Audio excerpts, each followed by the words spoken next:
Warning.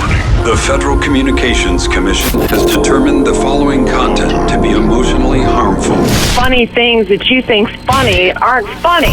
Give me cocks all the time. I want cocks all over me. The Alan Cox Show kicks ass, man. Welcome. Show me what you got. You're not going to see a lot of cocks on TV.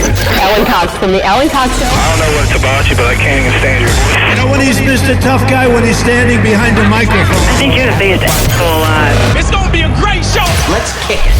I'll say kick it, and you'll just kick it with a tasty groove, okay? 1, 2, 3, kick it. Kick it, come on. God damn it. Put you one time, kick it. What the Alan Cox. Here we go. He'll ad-lib. He'll be fine. It's the Alan Cox Show on 100.7 WMMS.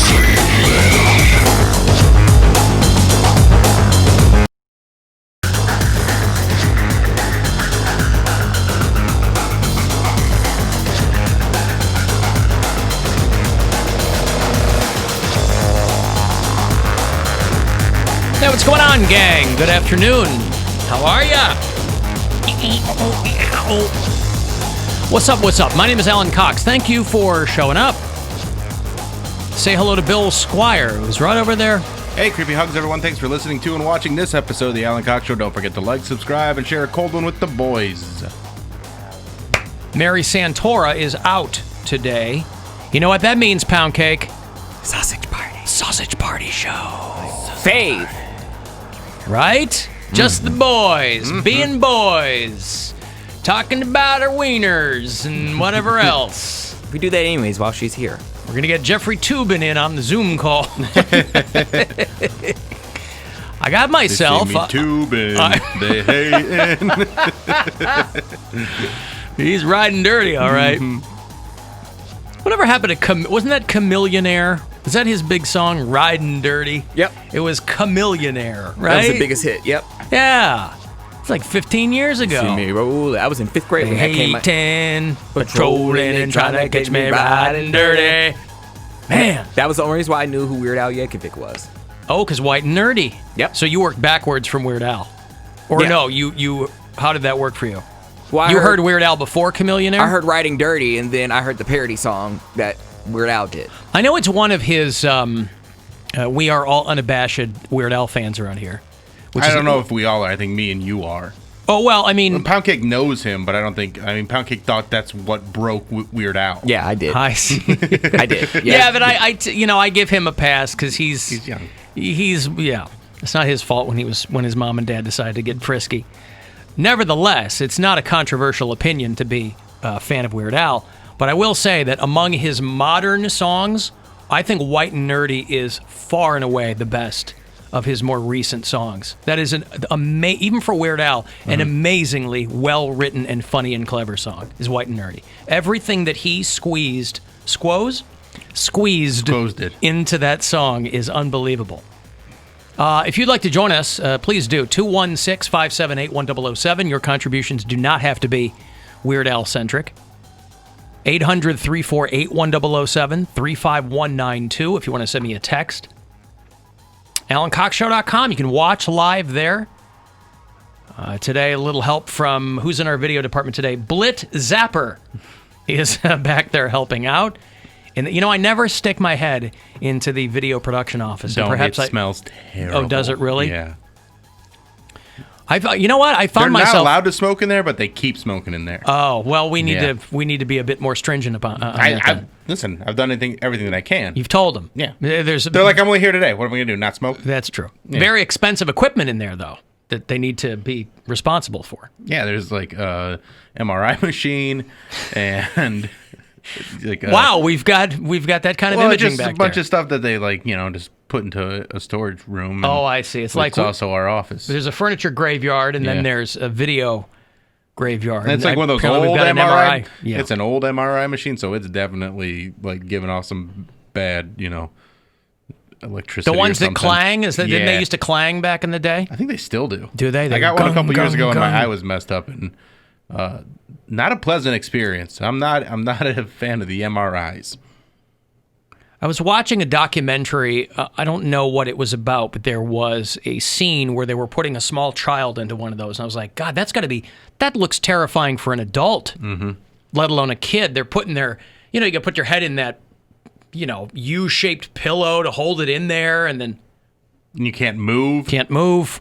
It takes like 40 minutes, too. I'm not that still. Like, I definitely would move. When you tell me not to move, I'm going to move. Like, it's just... Yeah, but they're trying to get a map of your brain. But if you move, they put you... I mean, you're kind of strapped in. You can't move. Yeah. I can move. My body would twitch. When I was getting then it just takes longer. I know, but I'm saying when I was getting my tattoo on my arm, my initials on my arm, in case I forget, the tattoo artist, he's like, your twitching is a real problem, man. I don't want to mess you up. And then that made me even more nervous, so then I started twitching even more. He's like, how are you going to remember your initials if I screw up this tattoo? It's no good. It's going to look like EB or CS or something. Stop moving, man.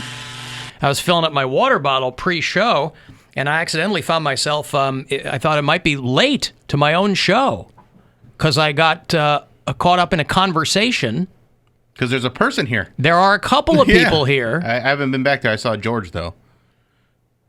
And, they have apparently they're doing our office reopening in phases. It's entirely voluntary, so there are probably a lot of people who aren't going to come back to the office. We're talking salespeople, people who can easily do these jobs at home. And so this past Monday, they laid out this very specific plan about how they were going to do this over the next few months, and so there are people kind of rotating. So I guess there's some people who are going to be in the office a couple of days a week, whatever. Well, over the course of the time that we've been here and all these other people that we work with, our coworkers and our friends, have not been here, over the course of that time, I've seen a couple of people here and there. I was talking to somebody back there I have not seen in 7 months. Who was it? Lauren. Oh, okay. And she's like, how's it been? And I go, it's been very strange around here. The first couple of months where we had the place to ourselves, I was like, this is awesome. We can ride our bikes through the hallway. We can pogo stick everywhere we want. Mm-hmm. But 7 or 8 months in, it's weird. So it's Yeah, I'm happy to see some people kind of, for however long they're hanging out, a couple days a week. But that's fine with me. I'm happy to see some faces I haven't seen in almost 8 months. Well, now it's weird because I'm so used to not having people here. When someone's back there, I'm like, what are you doing in my spot? This is my stuff. Get out of here. You've taken over some of the sales desks. Not even that. You've got snacks in their drawers. It feels weird. Like I feel like that's our space now because no one's been there. So the whole back area, just the whole place. Like we run this place really because there's no one else here. Like every once in a while you'll see someone from down at TAM, but they're they're the others, and we've made peace with them. Mm-hmm. But then when you see an outsider show up here, it's like, what are you doing here? It's like a hyena in the Pride Lands. Explain yourself. Yeah. Or Pride Rock. What makes you think you can come here and be around us? Yeah, the only other people, like all the morning shows are here. So when I come in the morning, I'll see like Nolan, I'll see Waz, I'll see RMG, But the rest of the day, I don't see sales. I have a habit of turning off all the lights in the sales department. Mm-hmm. Keep it like pitch black back there. I saw Munch last One week. day I did it, and I didn't realize it. They're like, hey! I'm like, oh, sorry. I didn't know the force of habit doing that. Just leave the lights on. It's not your responsibility. I'm a turning off the lights kind of guy. I got to tell you, it's how I was raised. If there is a room with lights on and no one's in it, I will turn them off. And I do that here at work. Because in the back of my mind, I go, look, I'm a company boy, right? Trying to help out, whatever. There's nobody in this huge section of this floor. I will turn the lights off. That's one of my most egregious dad moves is I will turn the lights off in a room where no one is there. Well, good for you, I guess. I mean, I don't... Somebody might appreciate that around here. Maybe. Hey, Alan, you don't have to, but you know what? You're thinking of the greater good. I just think it's probably a minimal. Maybe it agreed, adds up, but it's one of those things too now where like. But every little bit, I leave a light on in my kitchen because now light bulbs don't take up the energy that they used to. Like if you have an LED light bulb, it's not what it used to be. Well, I mean, comparatively, you are right. But were light bulbs taking up that much energy before? A lot more compared to like now, where it's like they're a lot more efficient now. No, I understand. I'm saying comparable to what they used to be. But what they used to be, people weren't like breaking the bank with electricity, were they? Well, I mean, it all adds up. That's the whole idea. Yeah, that's what true. your dad would always say, right? Like, it adds up. Like, why do I got to turn the light off? It's not going to cause that much. It adds up. Yeah, I remember coming back from going to my grandmother's over Christmas, and we'd be gone for a few days.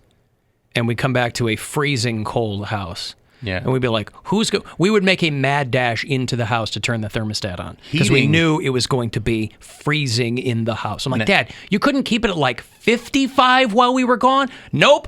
Off while we were gone. The gas, now that's a different story because that is expensive, and that is where when we had this big old house in Lakewood. We didn't have gas. Man, our gas bill was astronomical. Really? Yeah, it was like you got like propane tanks out back or no, what? No, it was just the gas in Lakewood, and it was a big house. It was like 3 stories.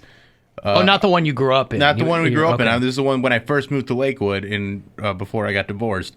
We were staying in this house. You've been there a few times. Yep. It's a really big house, and it was an old house, so it wasn't very efficient. So heating that thing cost so much money. It was like half the rent, basically, in wintertime. Wow. So, or not the rent, but I guess it was a rent. We rented, yeah. It was half the rent. So it was like $600 or $700 in the wintertime. Yeah. A month? It was brutal. But then you'd have to those big old Lakewood houses. You had to get on a plan so that it would spread out throughout the year. So then we'd end up paying like $250 every month, but we'd pay that all year long. That's why I can't figure out why Lakewood mouse. real estate is so valuable and expensive. I'm like, you got these old ass houses that are like held together with spit and glue, mice infested, or whatever. Yeah, like down. You got to do so much work once you buy them. I don't get it. Well, they were great when you could get them for very cheap and then upgrade them.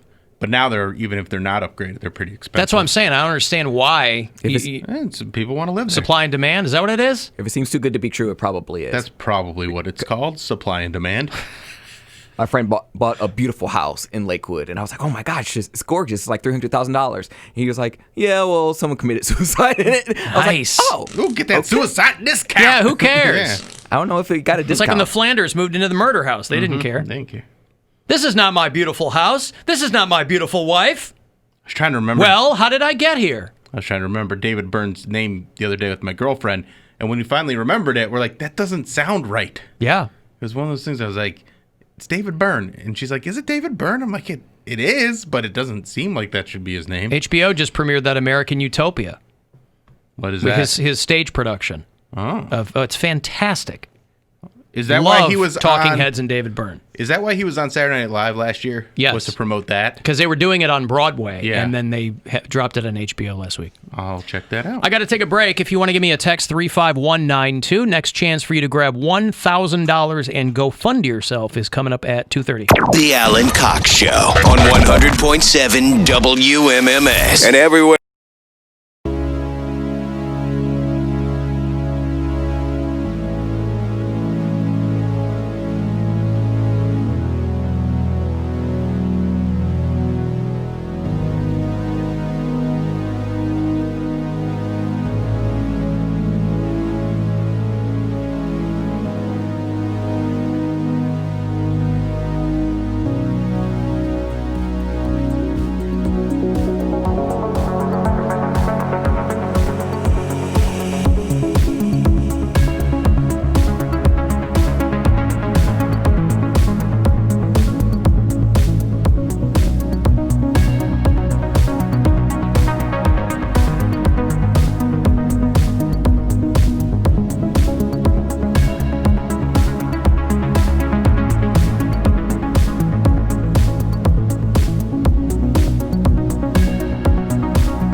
a shotgun act.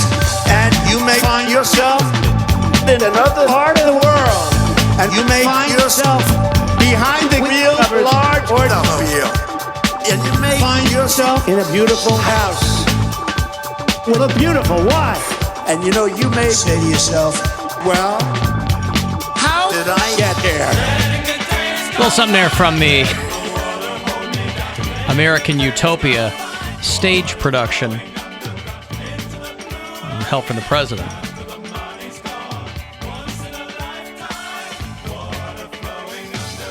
You may ask yourself, what is that beautiful house? Same as it ever was. I got a letter. We were talking about homeless people, and I got a letter. I'm going to keep her anonymous. She works on the east side for Swisher Sweets. Cardi B has something to say about that. What? Oh, the Swisher, the Swisher Sweet. Right? Is that what that was for? Swisher Sweet. Yeah. She got car. She had the Uggs. Swisher Sweet Uggs. Swisher Sweet Uggs. Alan, first time writing in, I listened to the show on Friday. We're talking about homeless people and asking for money. I work for Swisher Sweet, so I spend a lot of time in East Cleveland. The hustle is very different over there. I'm a young white girl. I just have to dress business professional. My window gets knocked on, and I'm asked for change constantly, and I have to make sure that my car is absolutely spotless, or somebody will see something and ask for the penny on the floor and a cup holder, or just straight up, let me get that penny. Can't knock the hustle, but I would be broke if I gave out change every time I'm asked. And you should just tell them, yo, let me get that penny. There's a change shortage right now, so even if you have change, you have to hold on to it. They'll understand. I'd really love to help, but there's an international change shortage. So I have Are you not aware of this? Sir, I mean, I noticed that your cup is empty, so clearly you're experiencing your own change shortage. I'd love to help. I also heard from Stephanie, who works in the brewery business, and we were talking about, again, you and Mary had to tell me that bars were all open. Yeah. Yesterday. How did you not know they were not open? I don't know. I mean, there's a few bars that didn't because I'm not going reopen, out. But bars have been, since they put that in place, like bars and restaurants have been open since like May for the most part. Mm-hmm. And there's a few that open later, but I'm not going out to places, so I did not know. But she wrote and said that she's in Summit County. She said, we're not real big, but we had to reduce by half capacity. We can't have anybody sitting at the bar. You got to have a mask on. You can't have kids running around. We had to close off the dartboard and put away all the board games. Because you can't have different people touching the board games, I guess? Yeah, that makes sense. Can't push tables together. Mm-hmm. We can't allow anybody to come in and just wait for a table. Oh, yeah, I was going to a restaurant. You can't stand like in the little foyer area there or whatever. Graham and I went to dinner last week, and there was like a 45-minute wait, and they're like, well, we'll call you when your table's ready because you can't wait here. So we just went to a different restaurant that had no people in it, which was fine. Mm-hmm. But their capacity was like a quarter of what it normally is, and then you can't wait in the restaurant. So, I mean, those precautions are being followed. Yeah. Well, our young Bill Squire made it all the way to the World Series. My C team. Your Tampa Bay Rays, the C team, against the LA Dodgers. That begins tonight, Game 1. Joe Buck is not going to have any chance to rest his voice. He's doing a bunch of games in a row. He's got like 7 games this week. Yeah, between the World Series and football, and he's doing it all. His hair looks different, though. He looked like he bleached his hair out or something. He very famously got plugged some years ago. And he's very honest about it, too. Lost his voice from it. I like a lot of people hate Joe Buck. I like Joe Buck. They get real on Joe Buck, and I don't understand it. I know he can be annoying and a little bit repetitive at times, but the guy's got a great voice, and he also doesn't really pull any punches either. Like, I like the way he handles himself. For as much as so many people say they like people who tell it like it is, when it comes to sports, they don't seem to like it that much. Right, and it's strange. It's usually when he will talk about somebody on a team that you don't like doing well, and they'll be like, oh, Joe Buck just, like when the Indians were playing the Cubs in the World Series, they're like, oh, he just loves the Cubs so much. It's like the Cubs were playing better. You know, they won. Well, yeah, you'll notice that fans of every team will say that Joe Buck hates their team. for some reason. Yeah. I never had a problem. Again, I'm not. It seems to be people who are like have an unhealthy relationship with sports who really don't like Joe Buck. But as a broadcaster, and I think he's great. And there's a lot of that with all the broadcasters where they're like, "Oh, this person calling the game's the worst." I'm like, man, it's audio wallpaper for me. Like I don't even notice it most of the time, and people get so worked up over it. And yeah, I've had some moments, but it's not like it ruins the game for these people, and it's astonishing. Yeah, what do you care who calls the game? They get worked up. They get their feelings hurt. So the World Series begins tonight. A lot of people mostly happy that the Astros are not in it. I'm very happy about that. It's as though the Astros were missing one element in their postseason play. I can't quite figure out what it was, but boy, when they got right to the end, they just didn't have all the ingredients that they had last time. Rays and Dodgers, game 1 is tonight. The Rays are going to the World Series. The fans back home weren't with us this year, but you were with us in spirit. 4 more wins. The Dodgers are going to the World Series. It's been a crazy year for the Dodger fans that are here, the ones that aren't here. We love you. We're thinking about you, and this year is our year. I mean, again, like I've repeated, and people know this by now, I'm not exactly Joe Sports, but when did the Dodgers leave Brooklyn? Oh, that was, it's been a little bit. Recently? Yeah, pretty, recently within, if you look at time as a whole, well, it's a flat very circle. Recently. Okay. So if you look at time, we'll just go with, recorded time from what we know. Yeah, okay. So it's super recently. When you look at, the existence of this planet. Uh-huh. So, yes, very recent. Very recently. But if you look at recently as, a human lifetime, not that recently. Okay. Yeah. I mean, I'm looking at it here, and it says... It's all subjective, though, right? It's all subjective. Mm-hmm. Time? What is that even?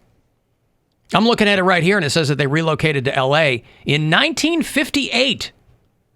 Yeah, so... Well, that's why I wasn't alive then. That's why I didn't know. Yeah, so, on a human lifetime, that's kind of a long time.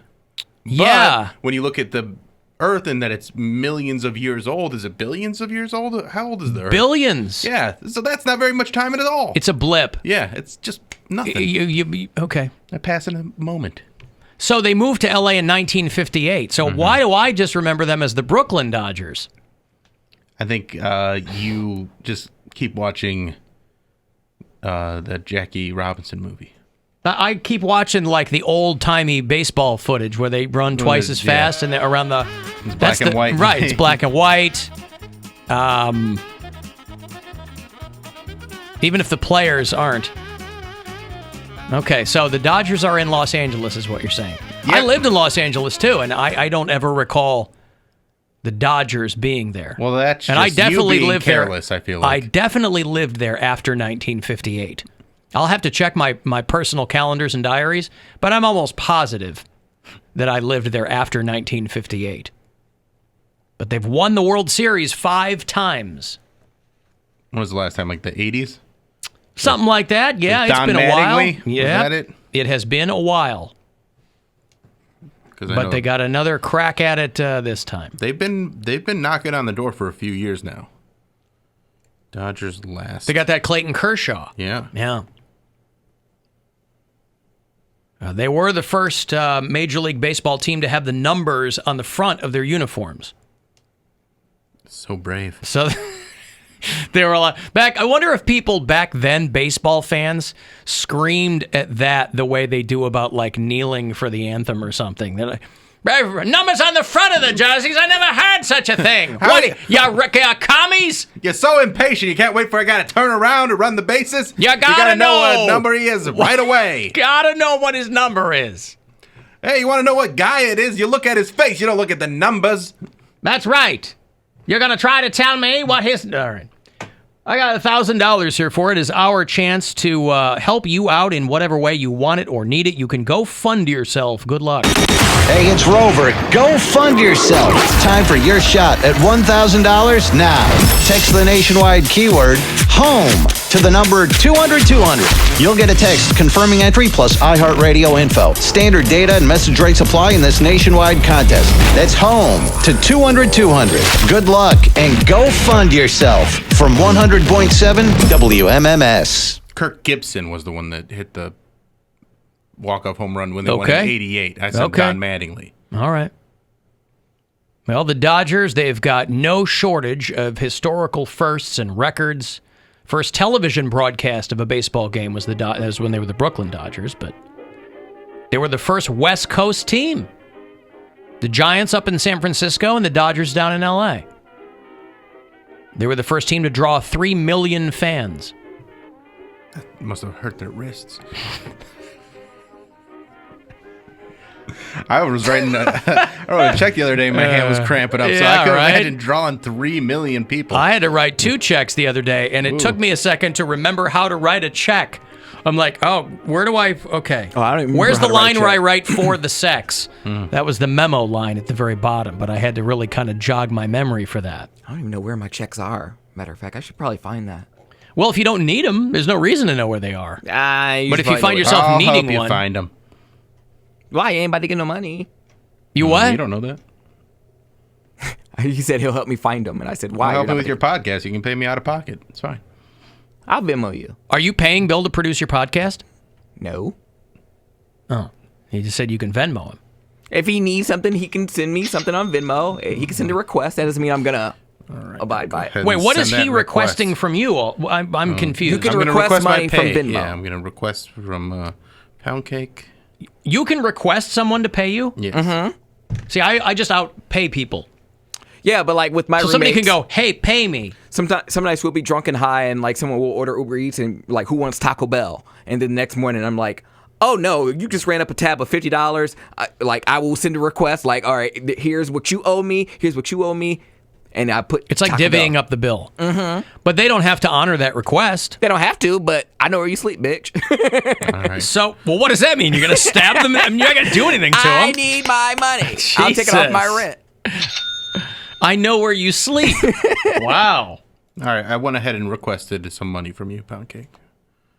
See what you Never get on Poundcake's bad side. If there's one thing we can learn, we always learn a few things from these sausage party shows when Mary's out.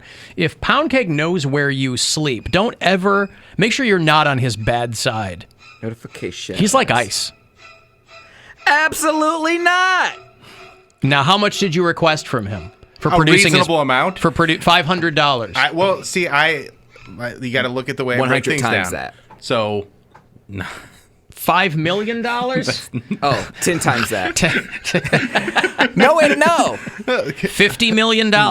So you got to look at all the things that I bring to the table. So I've got 2 podcasts that are doing pretty well, one of which is nominated for an award, and then I've helped him produce his podcast, giving him all this valuable knowledge. Yep. So if anything, he's getting a deal in the request for $5,000 that I've sent to him. Frankly, it's a bargain at twice the price. Also, gave you the microphone you're using to record it. So I'm going to hit decline on that. You will get... You didn't even buy your own microphone for your own podcast. I would have. He just gave me it. I had one. I'm going to have to buy another one, otherwise, because I don't want my guests being all snugged up with me in close proximity. You don't be right? Okay. Oh, they're going to be there with you. Well, all my guests are there with me, but like we're sitting on the same side of the couch, so we have to like lean in. What are you using? A Shure SM7B? What'd you give him? I gave him a blue microphone, like one of those. One of those little toy. It's a USB one that somebody else gave me. I see. I gave him that. Should use a pro microphone. Oh. I'm new at this. I will get there. Can I get there? This is just. I haven't even had my first episode yet. Why is he yelling? Because he's kind of a yeller, and that's part of the problem. Is he is so loud, and then whoever's there with him is not as loud. But do you have the setting right so it's picking up from all over the place? I think so. I don't know.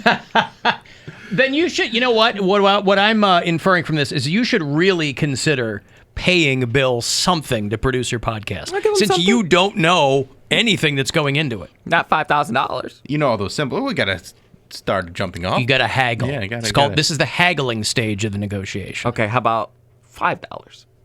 $5? We got to start somewhere. He's not He's not delivering tacos to you. You're not tipping him for food. He's performing a service. Are you his financial consultant? No, I'm He's saying just that talking you through it. Yeah, he's performing a professional service. Well, it's not $5,000, and you don't like $5. If you so wanted, meet in the middle. If you wanted food, you could go get it. You have somebody bring it to you out of convenience. If you want to do your podcast, you need him because you don't know what you're doing. You can't just go do your podcast. So you need Bill to produce it for you. In which case, he should get a fee. Studio time. If you're a band, right, you pay studio time. Didn't say I wouldn't give him anything. I just when I do commercials, when I do when I do commercials not in this building, I get paid for the studio time. Mm-hmm. You should be paying him for the time it takes to produce your podcast. Okay, he can clock it. You said your first episode is 45 minutes long. Yeah, he didn't edit that though. He said he edited it. Do you want me? I adjusted the audio. He adjusted do you want me to cut things out? Are you cutting things out? Do you want me to? I mean, why? As a producer, I don't have final cut on this. This is your podcast. There's nothing to be cut out. It just then I won't. Yeah, I mean, you're just normalizing his levels? Yeah. And you're not editing the content. No, I don't think I don't pay for that. I mean, it's still some work. You're hitting a normalize button. He can do that. I was like, I can edit it. Don't tell him that. I can edit it. It's not going to be long before he figures it out. Trying to take $5 out of my pocket, Alan. Get your hand out of my pocket. All right. Yeah, no, I know how to edit. I mean, I did go to school for that. I can edit it down if that was the case, but I don't know how to do the whole uploading process from the website and all the different apps that you use. I don't know how to do that stuff. Sounds like there's a lot of hoops to jump through to do a friggin' really podcast for this simple. company. It's pretty simple. And then it might be on the app. For all the hoops you got to jump through, then fingers crossed. they might by Thursday, put it on the app. I don't know. I don't even know where to tell people to go if it's not on by Thursday. Well, there's other apps that it's already on. Yeah. It's any Listen, other. It's on. It will be on iHeartRadio, and it's already going to be on all the other places you can get podcasts. Exactly. I was going to say. I don't want to Spotify, Apple Podcasts. I still don't understand why we have such a stringent vetting process for in-house podcasts. It's maddening. Wow. Wherever you get your podcasts, and maybe our own app and this was that we're constantly promoting. Wasn't this 3 weeks ago, Bill? That we did this? Yeah. And that's why I submitted it 3 weeks ago, so there'd be enough time for them to do it, and it's still. You knew that might be the day of. Yeah, we'll see. You knew the lead time on it. I mean, I estimated because it takes. It says it can take a couple of weeks, so I'm like, all right, I'll give it at least 3 weeks because I feel like that's enough time for them to get it up there. I feel like that's how many weeks it took for the Bill Squire show to get up there, but. We'll see. That means it can take a couple of weeks. It can also take 20. Right. Somewhere in the middle, as always, lies the truth. All right, well, listen, all things being equal, whether or not it is on our own iHeartRadio app, the Poundcake podcast, the inaugural episode, will premiere Thursday, wherever you get your podcasts. Wherever else you get your podcasts. Wherever else you get your podcasts. But check the iHeartRadio app first. Will it be at alancoxshow.com? Yeah, I can put it there for sure. I can embed it in on alancoxshow.com with his pound take for the week. Gotcha. All right, let me take a break here. If you want to get a text into me, 35192, alancoxshow.com. You can watch there, and you can listen anywhere on the aforementioned iHeartRadio app. The Alan Cox Show on 100.7 WMMS. And everywhere you go on our free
816-578-1007. Join us on the phone. 800-348-1007. 35192. If you want to send me a text, you can watch at alancoxshow.com. You can listen on iHeartRadio if you do that from out of state. Tell me where you do, and I'll make sure that you on our list of bureau chiefs. You get yourself a pin on the map. Juan listens in Chicago. Tony listens in Franklin, PA. Victor's out in Roanoke, Virginia. Alan, you guys were talking about Joe Buck. Did you catch him and Troy Aikman on the hot mic? Oh, yeah. They were making fun of the military flyovers, which they're not the first ones to do that, by the way. I didn't realize it was a hot mic. I thought it was during the broadcast. It was a hot mic where they were making fun of the... I think it was like a pregame situation. Is that what it was? Yeah. But it's one of those things where it's very, like, I don't know, people are trying to be like, oh, they're not American now, like the right-wingers are trying to... I was surprised to hear Troy Aikman jump in on that. Joe Buck, not so much, maybe, but I've got the clip. Yeah, they were making fun of the pregame flyover. That's a lot of jet fuel just to do a little flyover. That's your hard-earned money and your tax dollars at work. That stuff ain't happening with Kamala Biden ticket. I'll tell you that right now, partner. As a take I didn't expect from Troy Aikman. See, everybody's paying attention to that, but they're not paying attention to Troy Aikman from the Green Bay Tampa game, where he's talking about wet footballs. Did you catch that exchange? No, I didn't catch that one. See, Brady struggles just like I did with wet footballs because he's talking about taking the snap from dudes with swamp ass, and that's why they have the towel in the back. And he was going on about wet footballs, which I guess is one of those things that... Sexy. It's an occupational hazard, but you don't think about it. Well, that's one... if you're a casual fan. There was a clip from, I want to say, Hard Knocks or something, or one of those like NFL films where one of the quarterback's talking to the center, and he's like, you got to wash your ass, man. Because you're right down in there. I took my hand up to my face, and it smelled terrible. I was going to die. I thought I was going to die. It smelled so bad, so please do something about that. Well, you see that towel on the back of his pants? That is very methodically done by Tom Brady in order to keep the pants as dry as possible. So in the heat, especially here in Tampa, he didn't have to deal with it nearly as much in New England, so that the ball doesn't come up wet. Here's a quick throw to Grayson, wasn't ready for it from Gabbard. And it's really pretty genius. I mean, I struggled with a wet football, and I used to make my centers change pants at halftime. Man, get in there and change your pants. Dude, how is that a thing? Why would you want to play with a well, because you're running around. You got big, fat guys and, a lot of swass. You're getting hot. I get it. I just never thought about Tampa? It. Yeah. I don't play football. You don't? What? I didn't realize that they were putting the ball up to their ass and then passing it. I thought it was just like between their legs. I didn't know that it would come up with a smell. Well, they put their hand like right up on their taint. They're getting in there. I didn't know that. I didn't know that was a thing. Oh, yeah. It's a very intimate relationship between the quarterback and the... I'll tell you what, boy. Let me see if I can find that audio. Say what else you want about 2020, but who knew that people in Tampa were going to be having the year of their lives sports-wise? Right. You got Tom Brady and the Buccaneers. They just won the Stanley Cup. Now they're in the World Series. Good for them. No matter who you root for in Tampa, sports-wise, you're having a great year. It's pretty wild. Now there's also, 2020 still keeps punching people in the taint in a lot of other ways. It's not over yet. Jeff Bridges announced that he has cancer. He has, I swear to God, if Jeff Bridges dies, I'm moving to Canada. That's what it's going to take for me.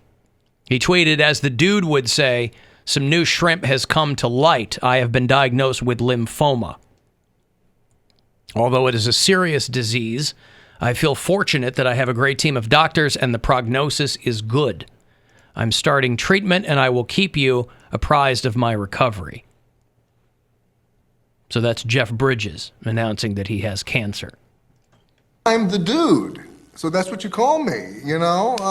That or his dudeness or Duder or, you know, El Duderino if you're not into the whole brevity thing. If you're not into the whole brevity thing, right? If you got time, unlike me, go ahead and say El Duderino. So lymphoma is no joke. That's what my dad has a form of, is lymphoma. It's no joke. And so the great, great Jeff Bridges, try finding somebody in Hollywood who doesn't like Jeff Bridges. It's like trying to find somebody who doesn't like John Voight or James Woods. It's impossible. Alan, I'm sorry? The thing is, with those two, there's quite a few people that aren't the biggest fans. Oh, is that right? Yeah. Oh, I have been misinformed. Mm-hmm. It's okay. Thank you. So Jeff Bridges. What did Mary say about Jeff Bridges? What did she say? He's a good actor, I think. He's a good actor. She said a lot of things. He's good at acting, I believe. Is that what it is? Yeah. Jeff Bridges is a good actor. Yes. She did say that. One of her hot takes. I like Tom Hanks, and Jeff Bridges is a good actor. And old people are fat in a different way. It's too bad she's not here today to confirm those, but I'm pretty sure that I transcribed them properly when she was here and said those.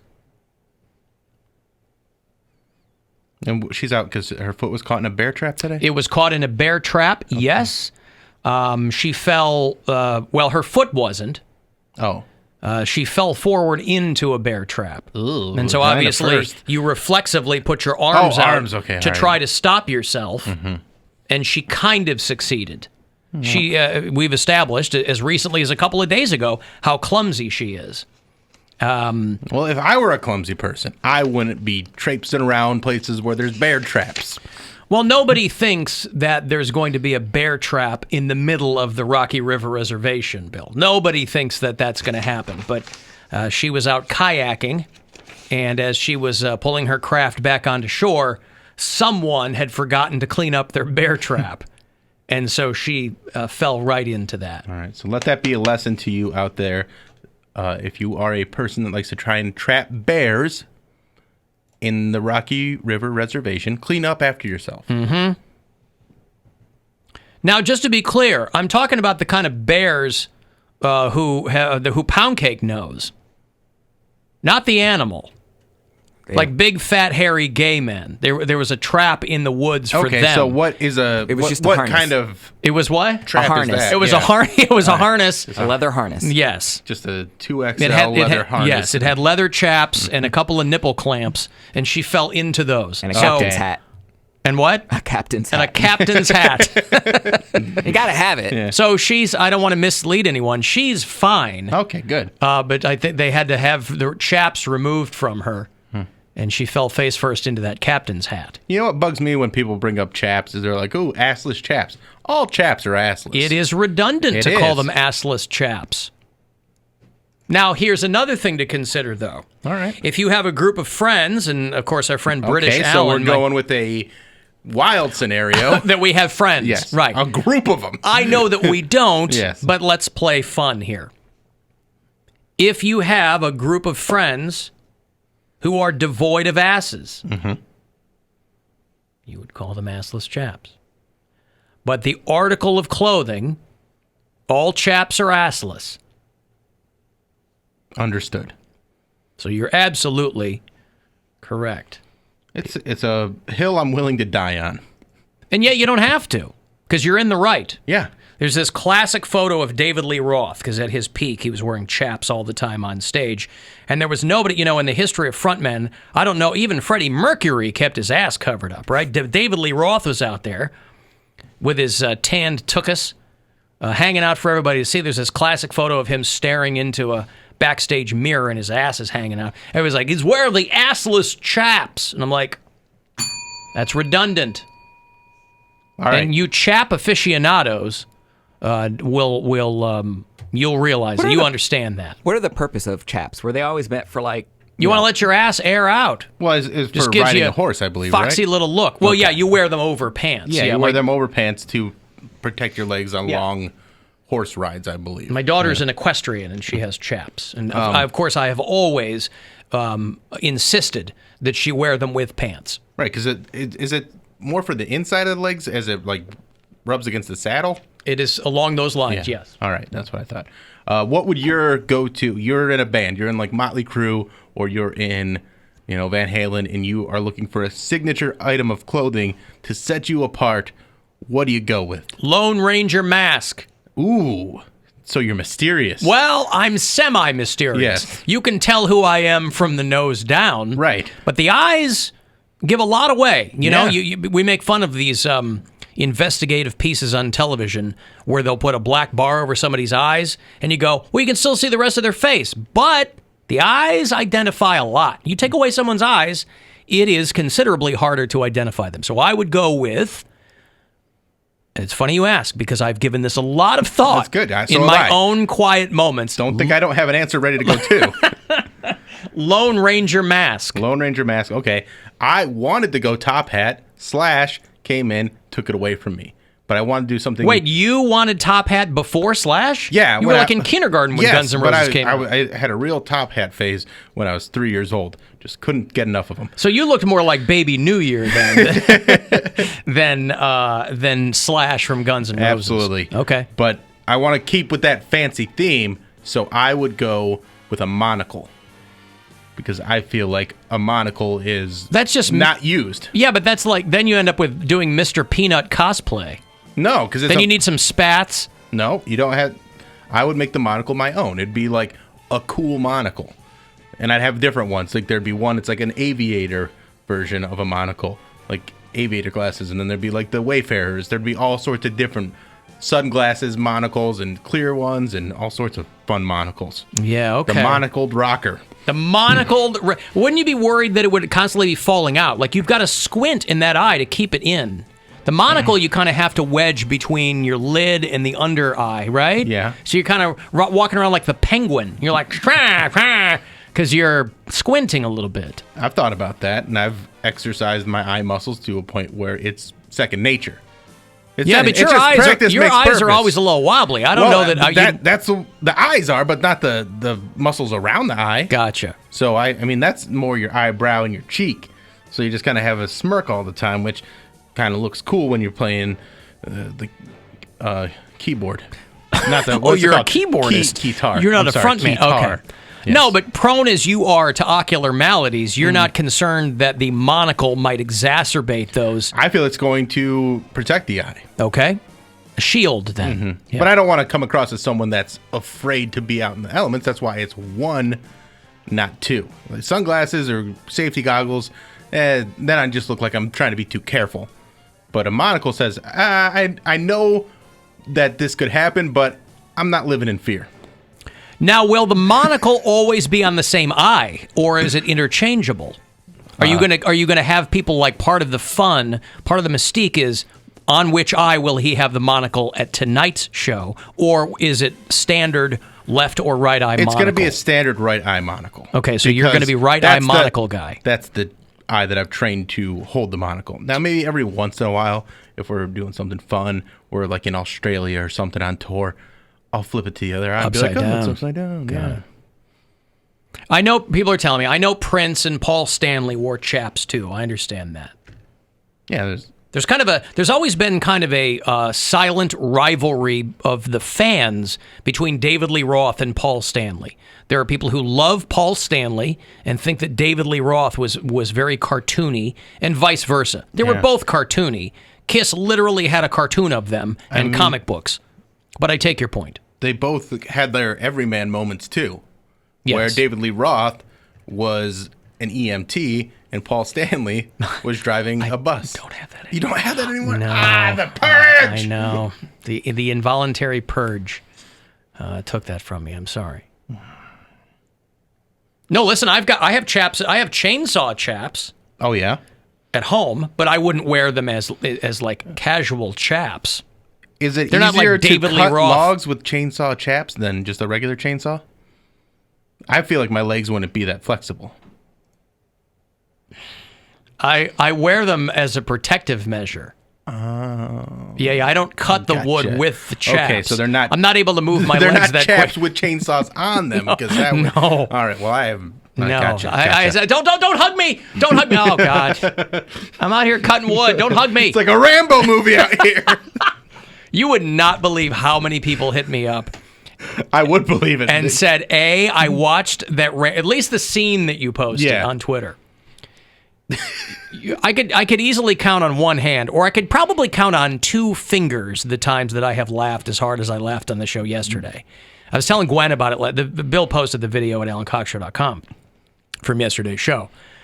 But I told Gwen about it because it is usually something she says that will hit me in such a way where I will laugh until I'm crying. And yesterday, the visual of that Rambo movie just hit me. And just in your head, too. It's not crying. Like you hadn't even rewatched it yet. You just remembered watching it. Yes. And remembering how over the top the violence was in that movie. So I had... it brought you to tears. I cried. I mean... Yeah. So I heard from a lot of people after yesterday's show. Some people were telling me that it was deep down I was having a stress cry. Maybe so. People were saying I had an awful, awful day yesterday until I watched or I listened to you cry at Rambo. So thanks. It honestly put me in a good mood the rest of the day. And then other people watched the movie. Yeah. I was having kind of like an okay morning. Just kind of, Mondays can be a little blah sometimes. And once the show got going, I was feeling better. And then when that happened, I was all smiles the rest of the day. Man. Because it was so funny to watch you just lose your mind over this movie that's 12 years old. Yeah. And just from memory, having that kind of reaction to it is fantastic. So stupid. Oh, God. Yeah, so anywho, that's what happened on yesterday's show. There's a clip of it for you at the show site. Poundcake, what would be your go-to signature piece of clothing if you're in a rock band? Signature piece of clothing? I don't know if I have anything signature. Like maybe leather pants. Gotta have the leather pants. Oh, thanks for trying. That's what he wants, Bill. It doesn't have to be something. Doesn't have to be something crazy. Mm-hmm. Yeah, because I'm trying to think. Like Rockstar, you got to have like a nice little vest to show off like the taco meat, and then like. So that's what I'm envisioning. You would be vest with no shirt guy. Vest with no shirt, even if I didn't have a body. Even matter of fact, I would prefer to not have a body. I like that. I like that a lot. It's always the people that don't have like the abs or whatever that always want to show it off. Like I never forget, like in Michael Jackson, there was a Michael Jackson video where I think it was. Given to me. I think it was that same video where he's just like, he rips off the shirt. I'm like, his little bony body.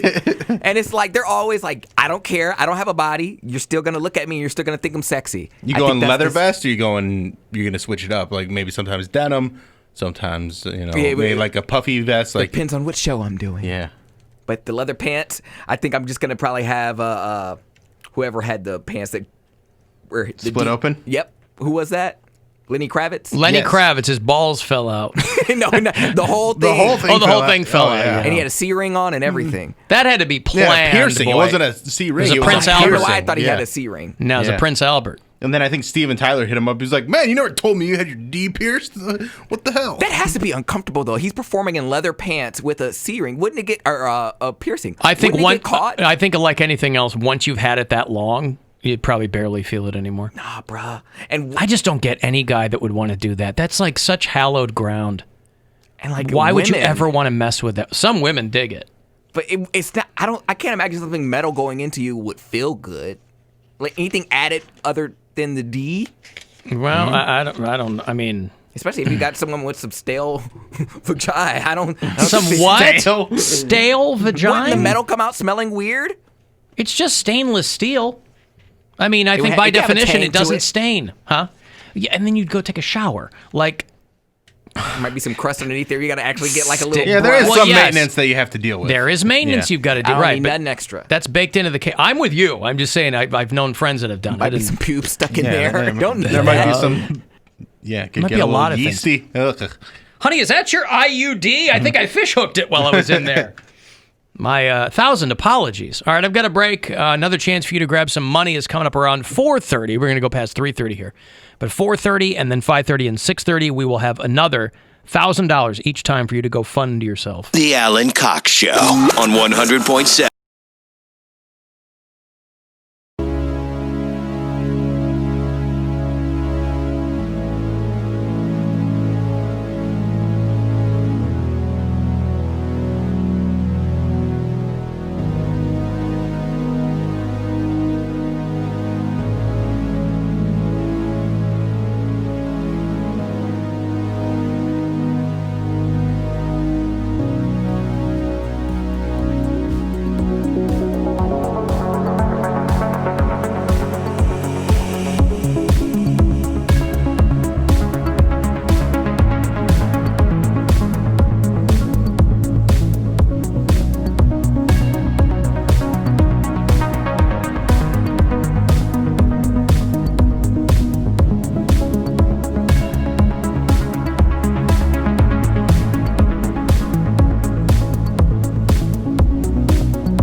After Adam Yauch died, it's not far off from 10 years ago that Adam Yauch, MCA from the Beastie Boys, died. The band said obviously they were done. They weren't going to do anything past that. And they immediately got hit up by all kinds of licensing opportunities. And they said that they would never let Beastie Boys music go into any kind of advertisements. But they have allowed this song to be used in an ad for the first time. And it's an ad for Joe Biden that premiered during... You might have seen it during some of the NFL games on Sunday. And the ad is talking to the guy that owns a venue in Ann Arbor called The Blind Pig. You may have seen a show there or two over the years. And it, like a lot of other venues, remains closed. Yeah, I saw that ad. But The Blind Pig in Ann Arbor is Nirvana called The Blind Pig their all-time favorite venue to play. They did a huge legendary show there in 1990. Soundgarden had played there, and they recommended to the owners at the time, you got to get this Nirvana band in here, and they did. I have seen a ton of shows of The Blind Pig. I remember seeing Fishbone at The Blind Pig in the late 90s. And so the guy who owns it now... You saw Fishbone at The Blind Pig in the 90s? Yeah. Who's Fishbone? Pardon me? The Blind Pig has been one of those clubs that attract artists from all genres. For 50 years, the Blind Pig has been open and crowded, but right now it's an empty room. This is the reality of Trump's COVID response. We don't know how much longer we can survive not having any revenue. A lot of restaurants and bars that have been mainstays for years will not make it through this. This is Donald Trump's economy. There's no plan, and you don't know how to go forward. It makes me so angry. My only hope for my family and for this business and my community is that Joe Biden wins this election. So he's not alone. We've had Kathy Blackman on from the Grog Shop and all these independent venues that are desperately in need of some kind of lifeline so that live music can continue. Grog Shop is doing their own thing.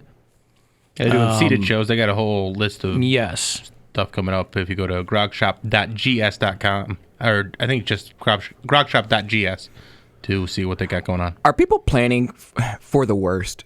Like, I know they're hoping for the best. Like, how are you going to prepare for another 4 years of Donald Trump? Like, I feel like it's a close reality. I don't know. I think a lot of people are just trying to prepare for one this day next at a time. year. Yeah, yeah, they're trying to get through the day. Trying to figure out how they're gonna, pay their whatever, their rent, their mortgage, their put food on the table, the whole bit.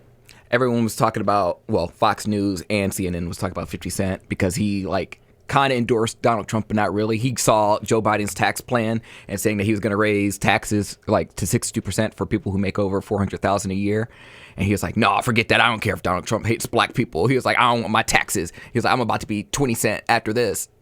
Well, yeah, I saw, and I'll tell you what, that's a reminder, by the way, that class is always much more powerful indicator than race of what you do. People talk about race.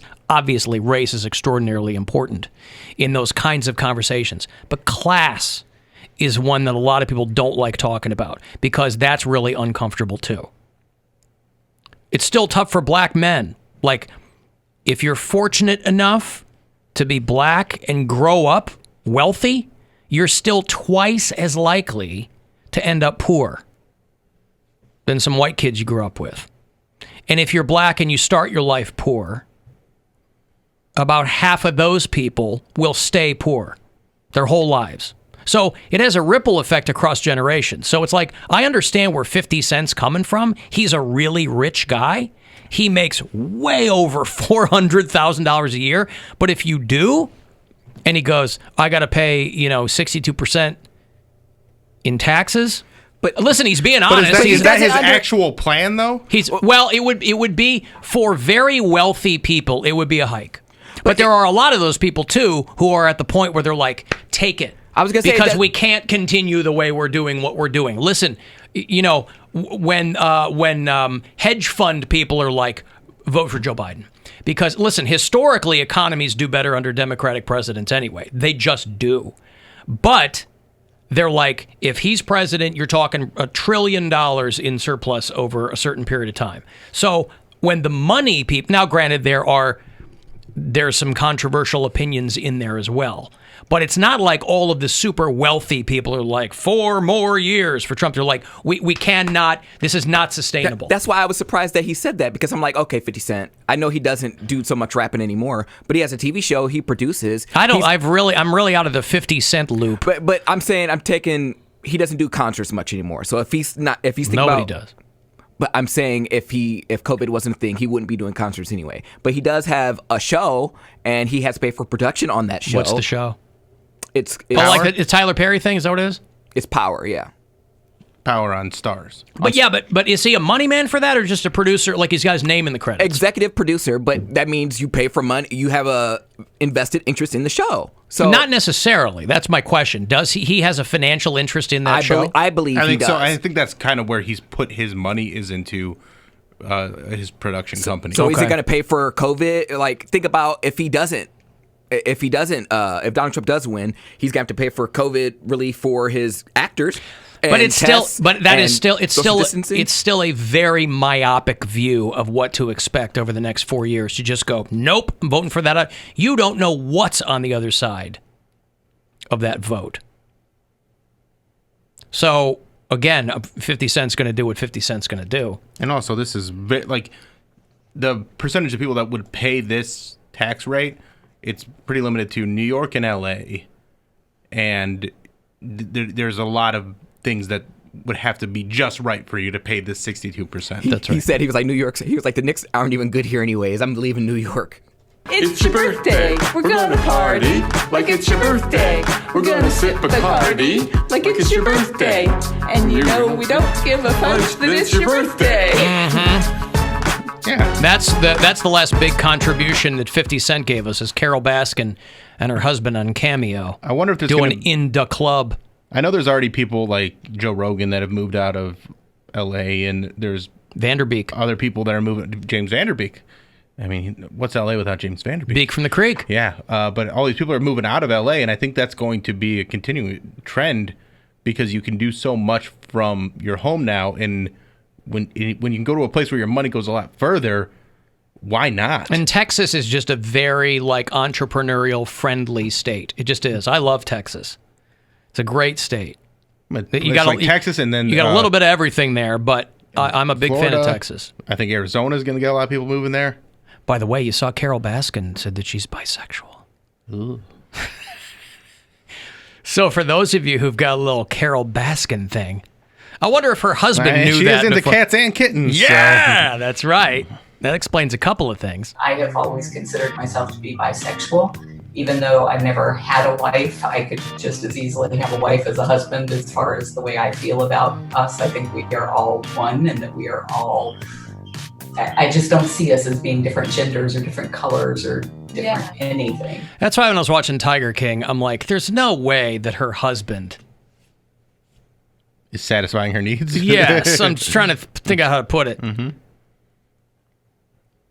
So is he But bi too, then? imagine you're the husband. She's like, I could just as easily have a wife as a husband. He's like, hey. I'm right here. I just sang In the Club with you on Cameo. If anything, I think he's A. He's asexual? Yeah. He comes across as like, doesn't really move for anything. But I was going to say, are you not attracted to anything, or are you like just attracted to yourself? Asexual is you have no interest in sex. Doesn't mean you not masturbate? No, I don't think that you don't have any interest in it. That's my understanding of it. Yeah, but masturbation isn't sex.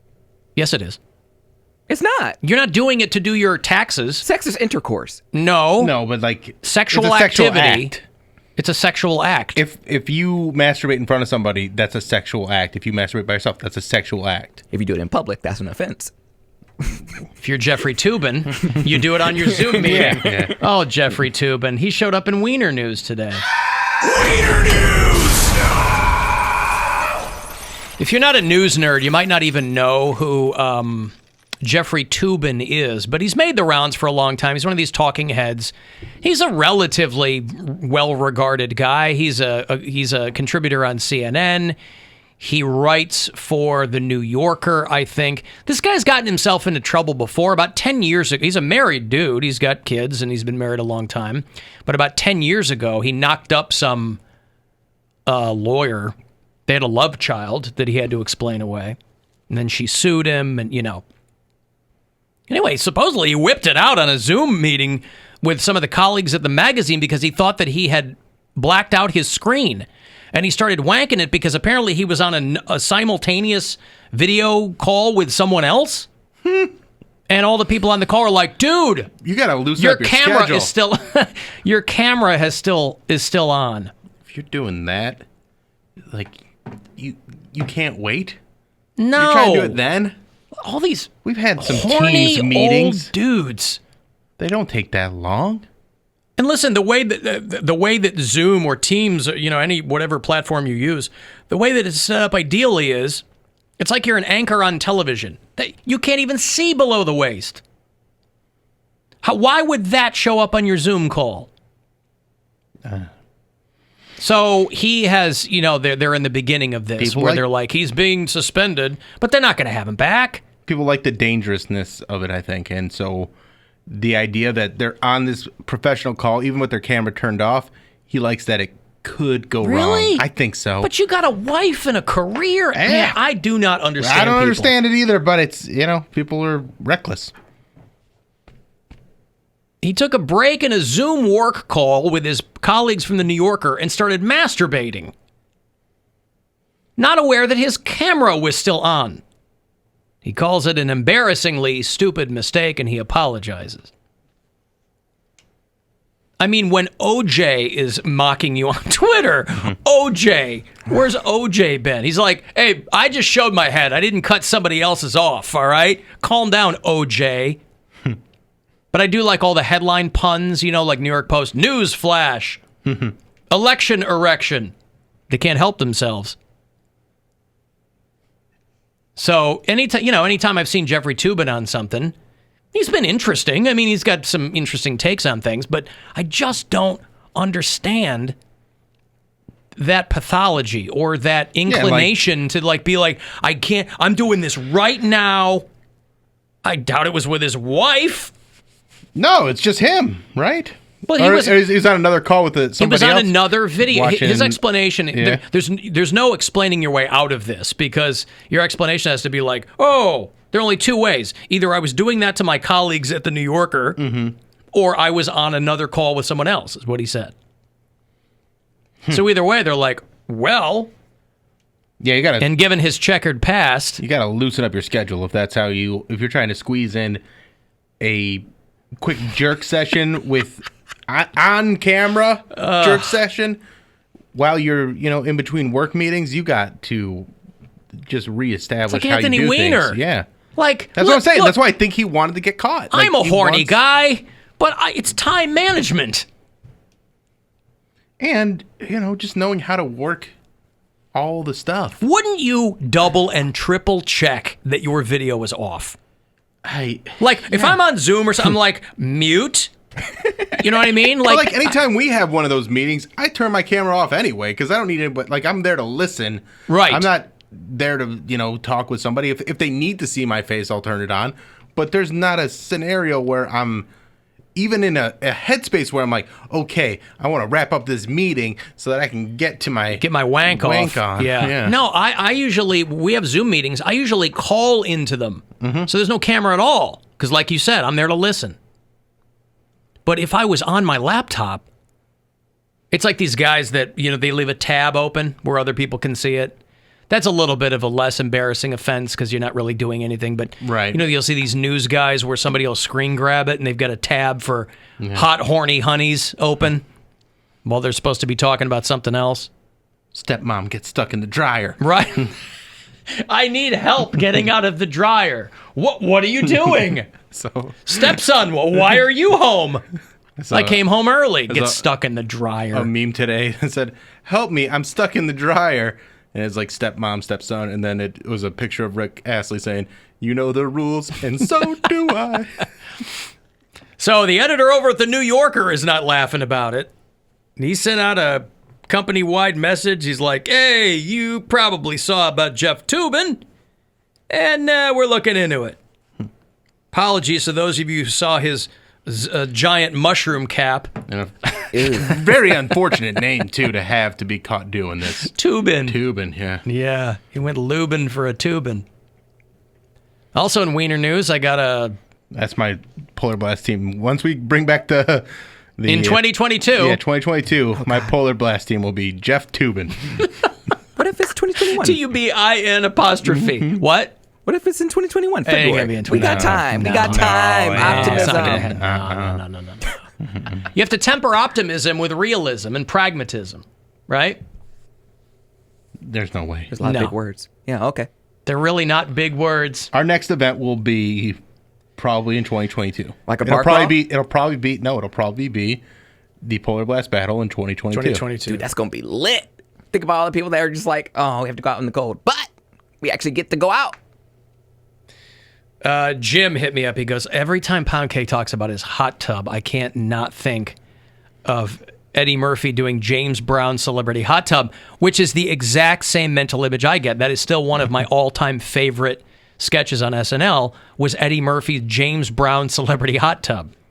And that is precisely what I think of Poundcake when he's getting into that hot tub at home. With the wig and the robe and everything.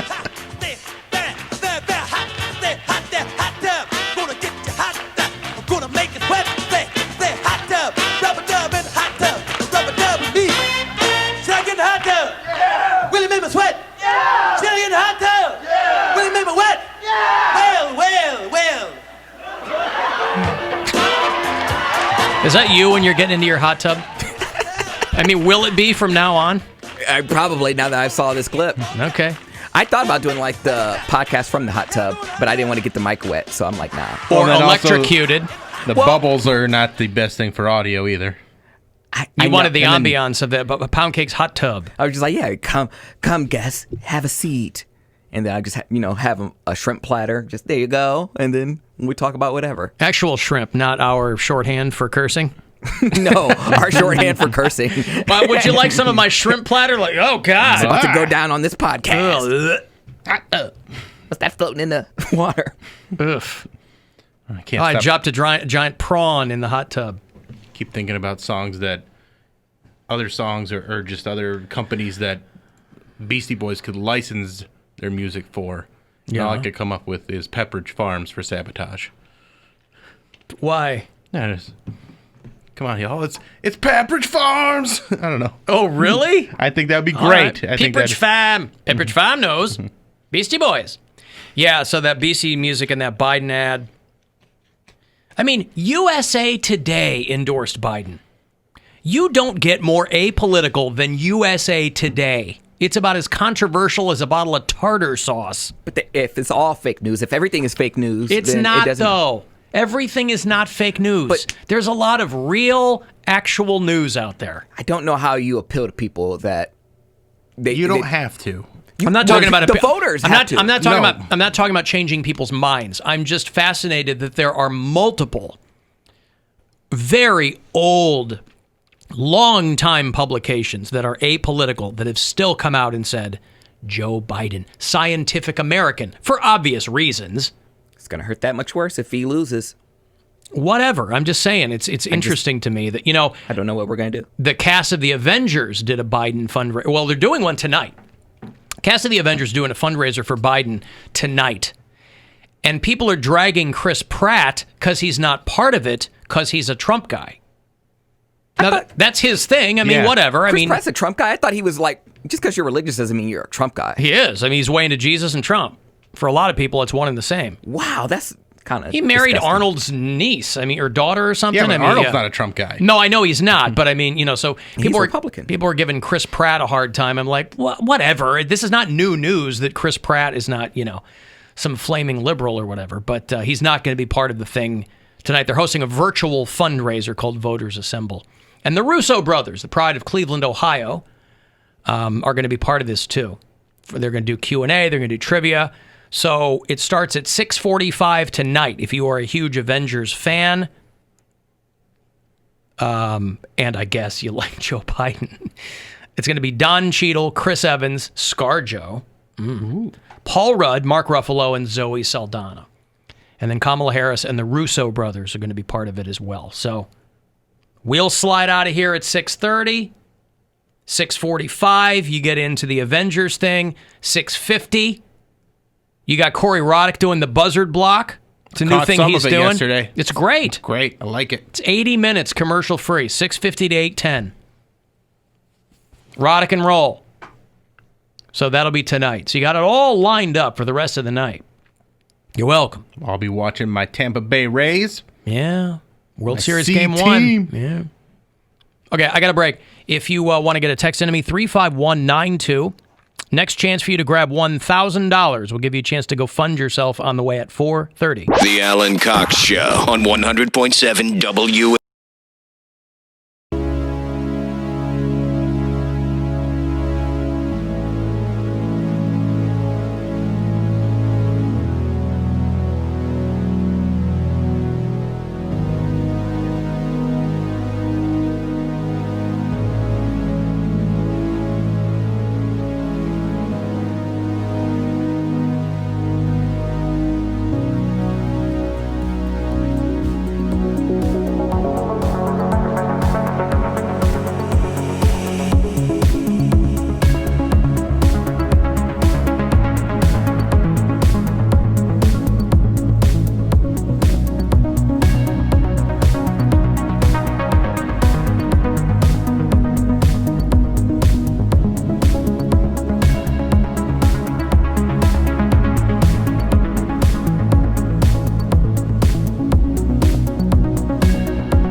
816-578-1007 to join us live.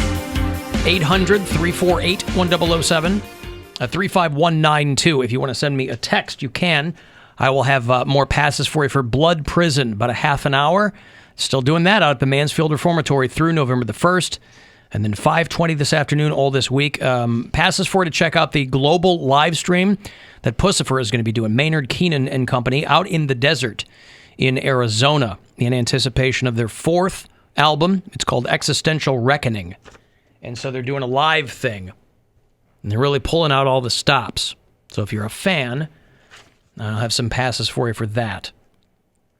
I'm seeing more and more bands are doing the whole drive-in concert thing. Bush is doing a couple of big shows in Southern California where they're just having people pay $99 a car and they're going to put on a full show. Flaming Lips had themselves and everyone in the audience in plastic bubbles. That looked cool, but also terrifying because how did they do that? How is that not a total fire hazard? I don't know. I remember waiting in line to get a beer at 9 Inch Nails at the Wolstein Center a couple of years ago, probably. And Wayne Coyne comes walking the other way. Oh, really? And he's always got that white suit on, and he's got that shock of curly, like, black and gray hair or whatever. And people obviously are pointing because they recognize who he is, the frontman for the Flaming Lips, if you're uninitiated. And I'm not a huge fan of that band, but I'm a casual fan. Yeah, I obviously know who he is. So I figured he was there in some kind of official capacity, but I didn't hear anything about it. And I was like, what was he doing here? It's not like he ran up on stage that I knew of. Maybe, was it around the same time that because they played a show at the Agora a couple of years ago. Maybe it was the same night? Is that what it was? I don't know. Or maybe he was just in town. Yeah. He was around. So. I don't know. There's things. There is, on this week's episode of the Bill Squire Show, Zachariah and I talk about weird moments on TV shows where they shoehorn in a band, and Flaming Lips is one of those bands that they shoehorned into an episode of 90210. So it's all the kids from 90210 at this venue. I think it's the Peach Pit, and they're like, who's the secret band going to be? Hey, guys, who do you think the secret band's going to be? And then it's the Flaming Lips, and they're all like, yes, it's the Flaming Lips, but they didn't have that kind of fandom. Even when they had their one-hit song, it wasn't anything that people like the 90210 kids would be excited about, and it's awkward, and I love it. But was that also during the She Don't Use Jelly period? Okay, so that was like the one hit everybody knew. That's the one, and that's what they play on the show, but it's still like that was a hit song, but it wasn't, people were like, oh my God, I'm such a Flaming Lips fan now. Right. Because that was not representative of what they do. Right. That was just Like Radiohead doesn't play Creep live anymore because they're like, that's not remotely what we do, really. But Flaming Lips. That's kind of like a novelty song that they had that people were into, but it wasn't like a huge fandom for it. So like when they're all like acting like, oh my God, we're so excited that we get to see the Flaming Lips, they'd be like, oh, I think I know the song because of this weird song that they do. Right. If you are one of our bureau chiefs in the Columbus area, good news for you. If you are a UFO fan, somebody compiled the best cities to live in. They took data from the National UFO Reporting Center, and they compiled a list of the best cities to live in if you love UFOs. And Columbus, Ohio is number 2. I didn't realize that there were that many sightings in Columbus. There's probably a lot more, I don't know. Yeah, I have no idea why that would be. Myrtle Beach is number 1, Columbus number 2.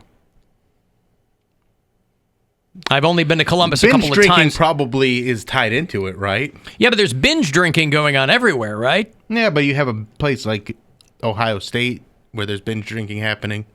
Myrtle Beach, people are on vacation drinking. Maybe that's it. Yeah, maybe so. I mean, and aliens like to party. Is that what it is? Yeah, of course. I would just assume everything's like a drone now. Especially in Myrtle Beach, like I got up real early and I saw dolphins. Maybe dolphins are whale, I can't remember. But I saw them early. Did you say dolphins? Dolphins. What? Dolphins. What? Dolphins. Dolphins. Dolphins. I saw some dolphins. Did he say dolphins? He's saying dolphins. Dolphins. What are dolphins? You know, the fish. Dolphins. How do you spell it? DOLPHINS. He got it right. Hey, He's right. They're second in the AFC East. He got it right. Hooked on Sonics. All right, so you know how to spell it. You know how to spell it. You're just not pronouncing all the letters. Okay. Because you're not saying dolphins. You're saying dolphins. Dolphins. Dolphins. Dolphins. Dolphins. Dolphins. Dolphins. You can keep incorrectly screaming it. It's not gonna. Right. Dolphins is what you're saying. Dolphins. Dolphins. Huh? Dolphins. I still don't hear the L. Dolphins. Yeah. Well. Okay. You really hit it. Dolphins. Dolphin. Okay. Dolphins. Unless you're talking about 14th century French royalty, I don't know what you're talking about. Or you're a Pats fan that's mad that they're ahead of them in the standings. There you go. Goddamn Dolphins! Take that, Ricky Williams. Right? Sure. Dan Marino. He was one. Take that, Larry Sonka. Isn't he still playing for the Dolphins? I don't think so. Oh. I'm pretty sure he retired in Take the that, late 70s. Maybe. He was in the team in the 60s, right? What? He's not still playing? No. What about he's not even. Brian This is Greasy? gonna blow What your about mind. Bob Greasy? Bob Greasy also retired. But this is gonna blow your mind. Larry Zonka's not even doing announcing for American Gladiators anymore. Didn't know that he was. That's why I knew who he was. Oh, from American Gladiators. Yes. All right. Well, the Dolphins are poorer for not who they got. Ryan Fitzpatrick, who's with the Dolphins now? He just got benched and they put in their rookie Tua Tagovailoa or something like that. Oh, okay. Anyway, what about the Dolphins? How did we get started on that? What was Poundcake was talking about the Dolphins? I saw dolphins early in the morning. And you were talking about drones. Yeah, and I assume that there's probably drones flying in the ocean just to get some aerial footage of the dolphins. But I would still think, wouldn't you know something was a drone? I mean, no. You know, my wife likes these. I was talking about that show called I don't even remember the name. Oh, Osborne's Want to Believe. I mentioned this kind of in passing a couple of days ago. And it really smacks of just a COVID piece of programming. Jack Osborne has got Ozzy and Sharon in the theater in their house, and he's just showing them clips of UFOs and then getting their comments on them. And that's a show on the Travel Channel because they got to fill it up with something. And there were a couple of clips where I was like, if I saw that, I would wonder what the F that was. People thought a blimp was a UFO. Well, that's different. It's not. That's funny, but you look. But I mean, there were people on a boat. Yeah, and I don't know if it was in Florida. Or I don't think it was that far south. It was somewhere, and there were people on a boat, and it was footage of them, stationary footage of just these globe lights in the sky. Like it looked at a glance like a bunch of planes were coming towards them, but they weren't getting any bigger. They weren't moving. They weren't going side to side. They were just a whole bunch of lights. It's a satellite. It's not a satellite. I'm talking like a dozen lights just a little bit above the water line off in the distance, and they're not moving. And people are filming this going, what is that? These weren't a bunch of hillbillies drinking Sunoco 260 off the pump. They were like people out on a boat going, that's strange. So, again, I still don't believe in that stuff, but as a matter of course, it's interesting to look at some of that footage. It's just like, what do the aliens want from us? What could we possibly give them? These bitches floating above us, hovering. We don't know. We don't know. Ain't got nothing that they want. They're like, this is your president? Oh, God. Go back to their That's the whole galaxy. meme you see right now. When people drive past Earth, they lock their doors. But again, why? Right, but aliens wouldn't have a value judgment on our government. They're like, oh my God, Biden, Harris, 2020, we're out of here. We're one country. Aliens wouldn't know what the hell was going on. Yeah, we run the world. They would be so far advanced from us then that why are they here? We don't know that they are. I'm saying I don't think they are. And they're trying to. The reason they're trying to vote for Biden and Harris is because Trump's got Space Force, and that's going to put a stop to them. I feel like they would find a way through that. You think so? Yeah. Like, where would be a place where aliens would just be like, I'm just going to camp out here? Well, listen, when you were a kid, did you ever burn ants with your magnifying glass? No. I had a friend who was really, I'm like, this kid's going to be a pyro or something. This kid was obsessed with burning ants with a magnifying glass. Now, I don't know that indicates anything other than curiosity, right? Because as soon as you can find out, as soon as you figure out what a magnifying glass does when you use it as a prism, it's pretty wild. And a lot of kids will go to ants. That's all we would be to aliens. Just a curiosity. It's not like they come down and go, we want to give you our secrets. They'd be like, meh, burning us like ants in a magnifying glass. So I don't know that there's any whatever. I don't know. But if you're living in Columbus, for whatever reason, you're the number 2 city.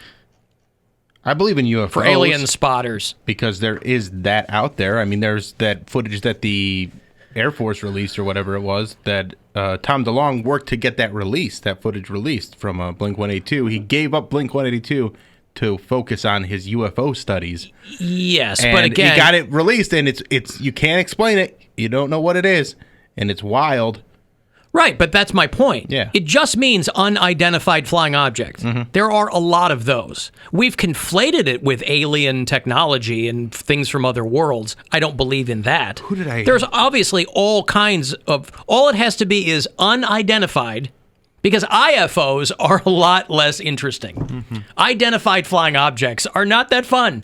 There's no TV shows based on it. Tonight, we will explore identified flying objects. Well, here's a helicopter. There's a scientist breaking down that footage where it's just making like banking and just able to just kind of move through the air without very quickly without any thrusters or anything like that. And it's really wild to watch. Where do you find this? Where can I find it? Just search declassified UFO video. It made the rounds a couple of months ago. And it got leaked 5 or 6 years ago, and then was actually declassified a few months ago. Trump doesn't want any illegal aliens here. Mm-hmm. That's what I don't understand. Unless they came down and told him they liked him. They must have not told Trump, because he would be the type of person like that would get him reelected. Like, I'm gonna like tell you guys everything that's in Area 51 or declassify all the UFO and alien stories. You think he could keep a secret like that? So it either don't exist or they're not telling him, because I know he would get up there and tell him. I just find it, in 2020, I find it extraordinarily difficult to believe that any secrets of that magnitude could be kept. So either the people who were keeping them have died, if you go back to the 50s or whatever. But secrets are very, very difficult to keep anymore. Mm-hmm. You'd have somebody on the inside sending somebody a There's picture. Too much profit to be gained. There's too much to take advantage of. But then that's why when people speak out, they try to discredit them. So maybe they have spoke out, Alan, and we're just not believing them because the system's working against them. I see. Yeah. Listen, I am on record as being a Fox Mulder. I would love to believe this stuff. I really want to believe. I really do. I just don't. I'd love to be proven wrong. I want it to happen so that we can get Tom DeLonge back in Blink-182. Because then if he goes, hey, these are aliens, I helped prove that they exist, what am I going to do now? You're going to join back up with your band. You can keep Matt Skiba in the band, but you put Tom back there too. I'm a Skiba man. I'm a Skiba man. Your favorite drummer of all time, Travis Barker. He can eat me. I'm a Skiba man, all right? Tom wrote the songs. Don't care. The greatest thing that ever happened to Blink-182 was Tom DeLonge leaving. Ouch. I don't need his boy. Stop. Where are you? Boy. Come on. So nasal. Matt Skiba. I cannot sleep. Boy. No, listen. You get the best of both worlds, right? Skiba he comes from the Al Kaline trio. Yeah. And then some Blink-182. I don't mind Skiba. I like Skiba, but I like the original band to be back together. I just didn't know Tommy DeLonge made that much money where he could just peace out and start putting his own funds into his ufology pursuits. And then he's got Angels and Airways money too. You know, that's like $80,000. That's tens of dollars. Sure. After you've ripped off the entire Flock of Seagulls catalog, then what do you do? Take it easy. You're not kind to some of my heroes, and I don't like it. Your heroes. Listen. Young Bill's heroes. Tom DeLonge was very instrumental in me. Good pun. Finding. Not if you've seen him play his guitar. No, correct. But listen, Tom DeLonge could be of better service to humanity outside of Blink-182 than inside. Where are you? Hello there. He is not a great singer. So, no, please. But anyway, good for him. You know, he's out there. He's trying to get the word out. Now, Columbus is also on the map, unfortunately, for still having a lot of overdoses there weekend to weekend. This past weekend, they had 14 overdose deaths in 72 hours in Franklin County. Living their best life. Well, their last. That's the real epidemic. The overdoses? Yes. Well, yeah, that never went away. Nope. And I'm sure it Probably got worse. Yeah. A 73% increase from this same period of time last year, by the way. So they're really re-upping at a time when people in charge want to remove people's access to health care and ways to get them better. They are kind of redoubling their efforts to make people realize that the opioid crisis never went away. No, it just got normalized. It's just something that is happening in America now, and you go, oh, someone died of heroin overdose, and you go, oh, that's sad. But we don't do anything about it. So they're telling people to carry naloxone, because basically they've reverted to, okay, we can't stop you, but don't become a statistic. So carry naloxone, go slow, and never use alone are the 3 steps that they're putting out. What do they mean by go slow? Franklin County coroner. Like little by little? Little by little. Yeah. If you must use alone, they say, have someone check on you. Talk to friends and family about what to do if you overdose, and make sure that you're testing for fentanyl. So, listen. Knowledge is power, right? If you're going to use the Franklin County... Use respectfully. Well, respect yourself as much as you can. There's levels. Yeah. So the Franklin County coroner is trying to... they have multiple overdose deaths over very short periods of time down there. So they're trying to get people to kind of be aware. We really are getting close to the Hunger Games, aren't we? Because what were the morphlings? That's what they called them in the show, in that movie? Oh, I don't know. I don't go that deep with them. Well, they were like there was like a whole district that was just people that were addicted to a drug. And they called them morphlings, I believe. I don't know. It's like a play on morphine. I think it's more so The Purge, not Hunger Games. Yeah, it's kind of a mix of the two. The morphlings. Yeah. All right. I don't volunteer as tribute. No one asked you. Volunteer for what?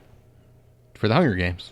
I don't remember asking you a goddamn thing. Right. You're too old anyway now, so you're fine. What's the cutoff age to volunteer? 17. Huh. Yeah. Daddy says she's too young, but she's old enough for me. Okay, let me take a break. Upon our return, I'm going to have more passes for you to get out to Blood Prison at the Mansfield Reformatory. They're still doing it. Number 1 haunt in Ohio through November the 1st. We'll get you out there. And another $1,000 for you minutes away. We will have another chance for you to go fund yourself coming up at 4:30. The Alan Cox Show on 100.7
smart device you're packing to play The Alan Cox Show on iHeartRadio. Time to give stuff away. All right, Halloween time at the historic Ohio State Reformatory's Blood Prison Haunted House is back for 2020. Low contact this year, but everything you've come to expect from the number one haunt in Ohio. It's open Fridays, Saturdays, and Sundays now through November 1st. Still got a couple of weeks on it. Bloodprison.com if you want tickets, you want info, whatever else. These passes here for you. Be caller 13. Good luck.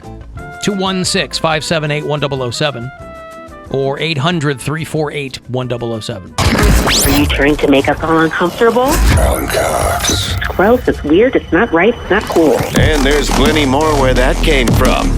Back to the Alan Cox Show on 100.7 WMMS.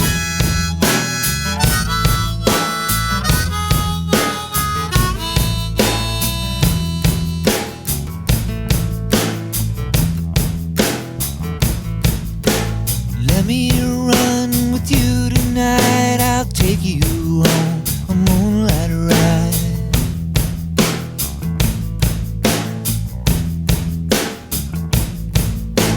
There's someone I used to see, but she don't give a damn for me.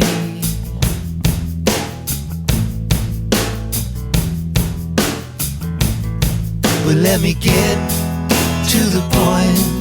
Let's roll another joint, turn the radio loud. I'm too alone to be proud, and you don't know how it feels. You don't know how it feels. Tom Petty would have been 70 years old today. He died 3 years ago, the beginning of this month, October 2nd. I love Tom Petty. Tom Petty's That's great. A bummer. This is off the Wildflowers album. That is still one of my wife's favorite albums of all time. Her bridal party walked down the aisle to the title song from that album. They sure did. I missed it. Oh, yeah, you did. We were late. You guys were in traffic or something. Yeah. I was ready to go. Oh, I understand. Somebody else was taking Yeah, a while. I got it. I understand. It was important to me, Alan. Thank you. I appreciate it, Bill. I wanted to be there.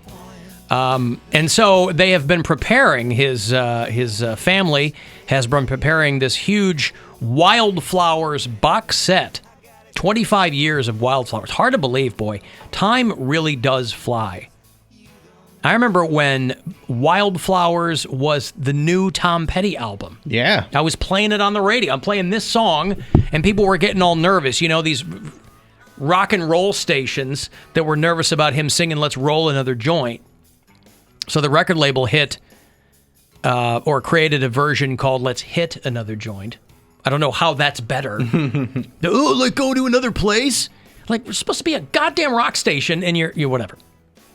Well, what was the song that there's all sorts of weird we have so edits. many old radio edits of these songs that we play. They're just unnerving.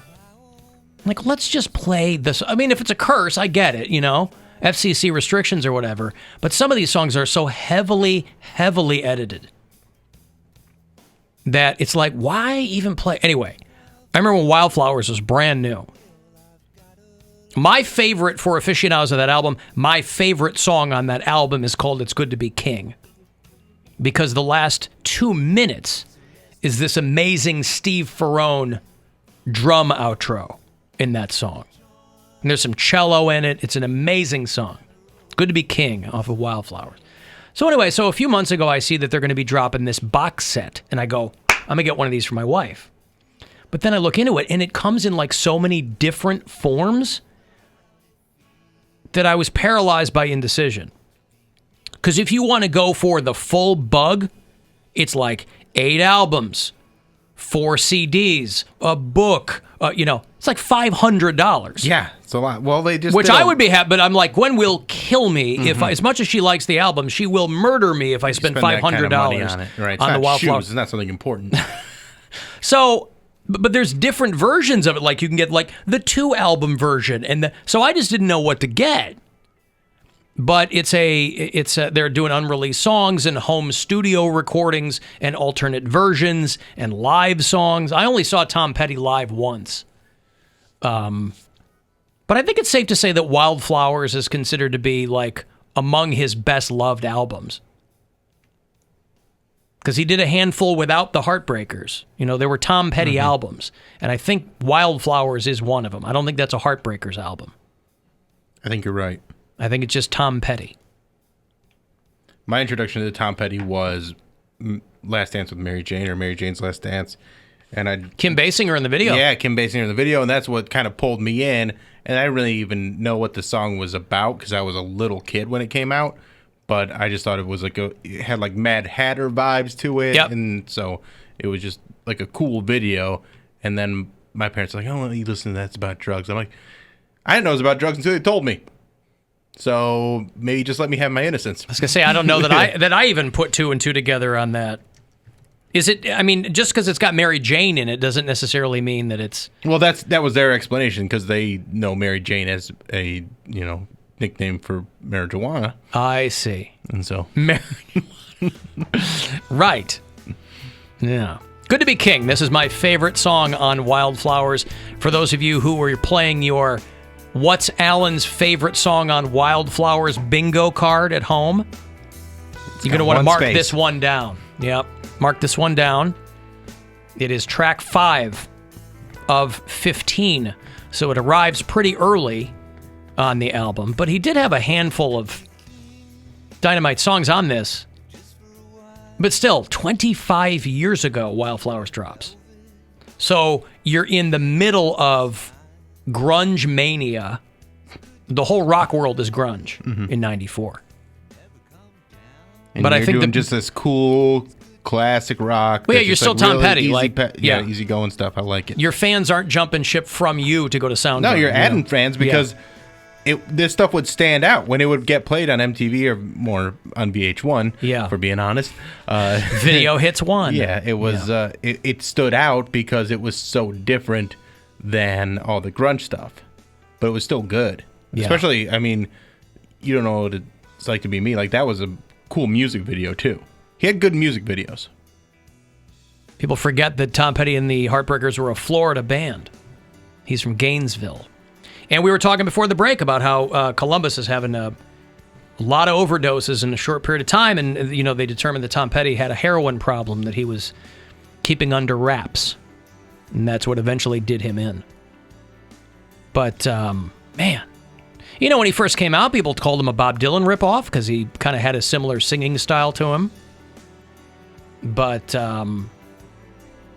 he would have been 70 today, and so this big Wildflowers 25th anniversary box set situation. And then there's a bunch of artists that are doing not a benefit show, but like a tribute concert online for Tom Petty Friday nights, like Stevie Nicks and Foo Fighters, and these people are just sitting around. They're dying to do.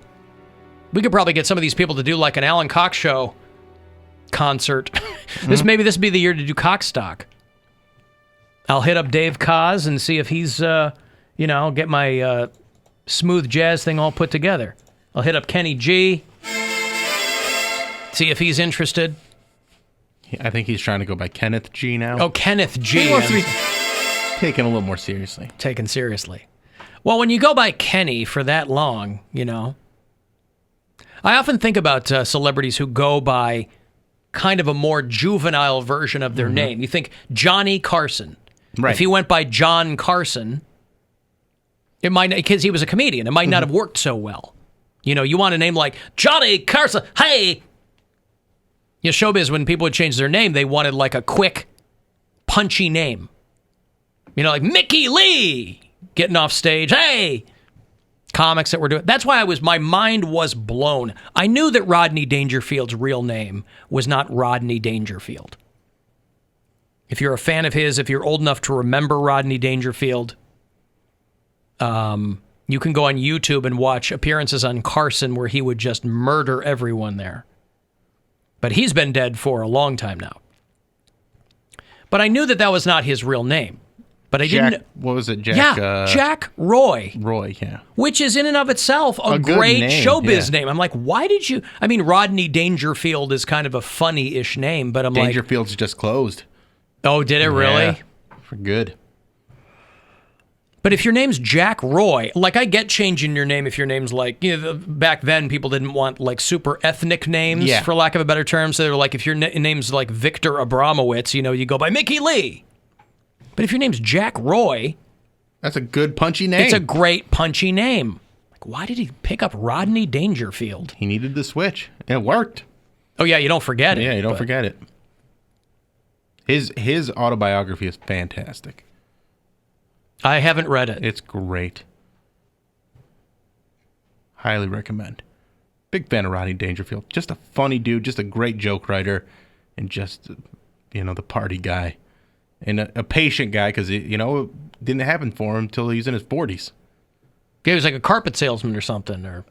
what was it? I think vinyl siding. Is that what it was? Yeah. Yeah. My fan club broke up. The guy died. That was one of... One-liners are not easy to write. No, and then you have to write so many of them because they're so quick. Yeah. I've been doing a thing with my girlfriend where she will give me 3 topics each day with a different letter from the alphabet, and we're just kind of going through the alphabet, and then I write some tweet jokes about it, and that's been fun to do. Just a little writing exercise. She gives you 3 letters? She gives me 1 letter with 3 topics. 1 letter with 3 topics. Yeah. So give me an example of this. So today was the letter, let me see. Like a little Sesame Street type situation. Yeah. Today was F. So okay. There was farming, fetuses, and Funyuns, and those were the 3 things I had to write jokes about. So she picks the letter and the topics. Well, we're just going through the alphabet in order, and then she'll pick 3 topics each day. So tomorrow's whatever letter comes after F. There's no way to know. No way to know what that Till is. Tomorrow, yeah. Yeah. But just fun. Just fun to write some jokes about it. Like yesterday I did Eve with elephants, and I really enjoyed this one. Elephant. Elephants never forget. Some effing dentist. You forgot to evolve into the most dominant species on the planet and starts banging on a piano made of their teeth. What? You get it. No? No. No? Give it to me again. All right. So elephants. Yep. Never forget. This is a tweet. Yes. Yeah. And then dentists, who I feel like to go hunt. There's like the dentist that killed Cecil the lion. Cecil the lion. And so he said, well, you forgot to evolve into the most dominant species on the planet. And then in parentheses it says, bangs on piano made of their teeth. I see. Mm-hmm. All right. That was elephant. Yeah, and then today was Funyuns. That was one of them. Hard to make Funyuns funny. The name's already hilarious. Where do you go from there? Funyuns. Feel your breath. See, that's good. Yeah. That's one, So it's just been a fun little thing to do to keep my brain a little mossy. Understood. Writing some dumb jokes. Understood. Let me give you $1,000 here. We've got this to help whether you want it or need it. Everybody could use it. You can go fund yourself. Good luck. Hey, it's Rover. Go fund yourself. It's time for your shot at $1,000 now. Text the nationwide keyword LOVE to the number 200-200. You'll get a text confirming entry plus iHeartRadio info. Standard data and message rates apply in this nationwide contest. That's LOVE to 200-200. Good luck and go fund yourself from 100.7 WMMS. Stripper Scott, we were talking about songs that have been heavily edited by our station. Yeah. What It's Like by Everlast is yes. so torn apart. They edit drugs, they edit gun, they edit, again, these are edits from 20 years ago. That song's 20 years old, but they just never... Update it. At some point, you can go, I mean, I get why they didn't, because they're like, why, who cares? But I would be like, if half the song is like, breep, weep, burp, whap, burp. Like, man, there's got to be... Because back in the day, when you would get radio edits, they'd come on a CD. We were playing music off CD. And so you would get a radio edit. And on the back, there would be 3 or 4 versions based on how nervous your radio station was. So it would be like original version, right? There wouldn't have any curses in it. You'd still had to abide by FCC regulations. But they'd have original version. And then they'd have, kind of dirty version. and then squeaky clean version. They would have, for a radio station, was like, nope, we want to play the song, but we don't want to mess with any. I'm like, man, we're on a rock and roll station or alternative station or whatever, and you're bleeping out drugs. I don't know what's worse. It just makes people laugh at the song, not enjoy the song. But I don't know what's worse, them taking it out completely, like scrubbing it and having or them playing it. No, them coming up with another word, like instead of it, like it's something corny. Well, listen, if an artist cuts and edit, that's fine. Like, I don't know, it's still their voice. Yeah, Black Eyed Peas, Let's Get It Started. It didn't start that way. Right. But that edit again, ended up being bigger than the other song ever could be. It was much. I don't really care now because I'm not playing music. But when I was a disc jockey, it really got on my nerves. Well, it's one of those things where, if I'm listening to something like the Buzzard block, I want to hear the songs as close to the original way as possible. Yeah. I just can't believe people used to buy CDs that were like edited. Man, that was one thing that bugged me so bad. Why would you pay? It's like the same amount or maybe more. Well, you could because you get it edited. If you went to Walmart, like pretty much all their CDs were edited. So growing up in a house that I'm on that good you're milk not and supposed applesauce. to, we weren't supposed to listen to music with swear words. I could get it from Walmart, and my parents wouldn't give me any guff over it. But I still didn't like having that. You edited yourself. I'll tell you what, there was nothing I hated more than guff. I don't know what an givers. Oh, I don't know what an appropriate amount of guff is to give so or much get. Guff. I don't want any guff. So much guff. And now just people are giving it to each other constantly. I was on the Twitter this morning, Bill. Mm-hmm. So many people giving other people guff. Oh, some people pronounce it juff. I'm a guff guy. I am too. I I'm not a pronounce it guff. guy. The inventor of the word, though, says it's juff. And again, that's his right. Yeah. But I will always pronounce it guff. Alan, what if Mickey Mouse was Mick Mouse or Donald Duck was Don Duck? Right. For comedic purposes, they would have been less funny. Here comes Don Duck. Still not wearing pants. The old WWE wrestler Ricky Steamboat's real name was Richard Blood. Yeah, if you're a wrestler and you don't want to go by Dick Blood, man. I went to school with a guy that was Charlie Youngblood. I'm like, that's a good name. But like Rob Lowe hockey movie. But I was like, I don't know how. Like, we come from a long line of Youngbloods. Like, when did that start? Someone had to create that name, and then all the offspring just came with that. Like, I'm sure he was like Irish or Swedish or something, and he didn't want the Irish or Swedish name. Irish or Swedish. Youngblood. Alan 2 Live Crew did Nasty as They Want to Be and Clean as They Want to Be. I remember that. We want some candy. I'm sure that's what they said in place of. But, like Cocaine by Eric Clapton. Maybe the song is old enough where they weren't editing songs back then like that. They weren't going to be like, if you want to get out on the ground. Rogaine. I don't know. They're not going to put out a new. But, Everlast came from House of Pain. Yeah. So you're doing like Jump Around. I ain't no punk, bitch. All this stuff. I got played forever, wall to wall. And then he comes out with What It's Like. Which he had a couple of follow-up songs, but that was his biggest hit. That's the only one that's still getting played 20 years later. Full of bleeps and bloops and what whoops. What were his other follow-up hits? He had one called Ends. When I was working alternative radio, they would work those songs to alternative, not so much rock and roll. But gotcha. And I don't think anybody thought that anything from Everlast was going to be getting played 20 years hence. No, that What It's Like is just a really catchy song. Well, it is. It's a great song, but whatever. It's above my pay grade. What do I care? Okay, let me break here. If you want to get a text into me, 35192 to do that, alancoxshow.com. You can hit us up there. You can watch if you like, and you can listen anywhere on the iHeartRadio app. It's the Alan Cox Show on 100.7 WMMS and everywhere you go on our free iHeartRadio app.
still get played at weddings? I don't play them. You don't play Give Me Some Lovin'? I mean, it is old. It's late 60s. It was the Spencer Davis Group. I think this was probably their biggest hit. It's a good song. You know who the singer is? Paul Anka. Jason Bateman's married to his daughter, by the way. Pauline Anka? No! Amanda Anka. Steve Winwood fronted the Spencer Davis Group. Oh, yeah, Steve. Steve Winwood, they hired him when he was 14 to sing for the band. This song came out, I think, when he was 16 or 17. Imagine that. You got a hit song and you're not even 20 years old yet. Spencer Davis is dead. He died. He was 81 years old. He was getting treatment for pneumonia, and I guess it went the other way. But he brought Steve Winwood into that band when Steve Winwood was a teenager. Steve and his brother Muff. Wait, what? Is that a nickname? I hope so. I hope not. His name was probably Steve. This is Muff. Probably Malcolm or something. I don't know. Muff. That's a great nickname. Yeah, Muff. His name was Mervyn. Mervyn Muff Winwood. I like it. Right. Still alive. Of course, Steve Winwood went on to Traffic and Blind Faith and a big solo career. But he started as a teenager with the Spencer Davis Group. I've only seen Steve Winwood one time, and it was when Gwen took me to see Steely Dan at Red Rocks 4 years ago. And it was Steve, who I didn't even know was opening, so I was excited because I like Steve Winwood. He's a great voice, and it still sounds amazing. The guy's like 80 years old now, late 70s. And, but as so often happens up in the mountains there was a huge, this was in the middle of June because she took me out as a surprise for my birthday. And there was a huge hailstorm. So people are like running for cover. Steve Winwood gets a couple of songs in, and then they retreat from the stage. We're like hiding under a tree, like baseball-sized hail on a June night. Because you're way up. I mean, the city itself is a mile above sea level, and then you get out to Red Rocks, it's even higher.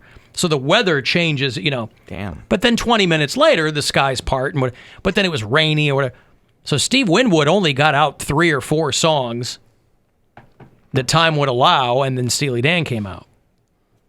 And then we got out to the rental car, and everything was fine. It was bad news. Like somebody took a baseball bat to our hood. So there were a lot of people in the same boat with rental cars that night, or their own cars. Yeah, that's a bummer. So, yeah, Steve Winwood... but imagine being 14 years old. And at the time, he was drawing comparisons to Ray Charles. I mean, 14. Steve Winwood was just a skinny British kid, right? Mm-hmm. Yeah, so they put him in the band at 14. That song hits a couple of years later. So he was like 16, 17 years old, I think. I was such a late bloomer. At 14, I was still playing with Hot Wheels. Like, I was like a little kid still. So to imagine someone... Oh, yeah. I didn't hit puberty till I was like 16 years old. Well, I know you said that like phically it took you a while, but like mentally you were still in a different place? Well, I mean, when you are that behind, like Is that true? It all comes together, right? I don't know. If I don't have the testosterone and I don't have the hormones pumping through my body, you still have more of a... Like, I would hide it. Like, I was ashamed of it. Right. Like, I knew the other kids my age weren't playing with Hot Wheels, but I liked Hot Wheels, so I was going to play with them. Right. But this kid was in a band. Right. Had an adult voice, and I was just like a little boy, just like, I'm going to play some Hot Wheels. Yeah, he was on stage with Muff. Yeah. He's out there rocking with Muff. I was so far from Muff. You weren't even an arm's length from Muff. Mm-hmm. A lot of people hit me up in the break about edited songs. That was funny. Alan, I had on the subject of Cocaine by Eric Clapton, I had a friend that thought the song was, if you want to get down on the ground, okay. And that is how I'm going to sing it now every single time it comes up in my... It's They're not stopping you. Oh, that's fantastic. If you want to get down Down on the ground. Okay. It's just like frequently misheard lyrics. Like I used to, my favorite. When I was a kid, I used to sing "Turn the Beat Around" because I thought I was like pissing my mom off because when she says "love to hear percussion," I thought it was "love to hear her cussing," and so I thought I was. What song is that? Turn the Beat Around. Oh yeah, love to hear her cussing. Yeah, love to hear her cussing. She's like, that's not the words, right? I was like, it's not. You know that they have a name. They're called mondegreens. Misheard or misinterpreted words and phrases are called mondegreens. I don't know the etymology of that, but somebody years ago had this short series of books called "Excuse Me While I Kiss This Guy," and it was all misheard song lyrics. And I think my mom probably got them for me as like goof They're gifts fun, or whatever. yeah. They're Excuse fun. me while I kiss this guy. Yeah. So fun. Jason Waterfalls. Yep. Don't go, Jason Waterfalls. Excuse me while I kiss. What are some of the other ones? Big Jet Airliner by Steve Miller. Big old jet airliner. Oh, yeah. Is Bingo Jet and Lionel. I mean that's one that I only recently found out. Like I didn't know what they were saying, but when I found out what they were saying, I was like, "Is it really the right lyrics?" Yeah, Gavin Edwards has put out these series of books, and I think the first one was called. Oh God, they're that old. I didn't realize they were that old. 1995 was when I got that one. Excuse me while I kiss this guy. He's got the whole world in his pants. Hold Me Closer, Tony Danza. Yeah, I think a lot of people got that one from Friends. When a Man Loves a Walnut. No way. Deck the Halls with Buddy Holly. Nah. Some of these are just. I know they're shoehorning silly. them in, but love to hear her cussing. Right. 45 versions of a pelican. The Pearl Jam song. My friend's little kid, when Beverly Hills came out, she thought it was Family Hills, so she'd go, Family Hills, that's where I want to be. And that's nice. Why wouldn't you want to be in Family Hills, you know?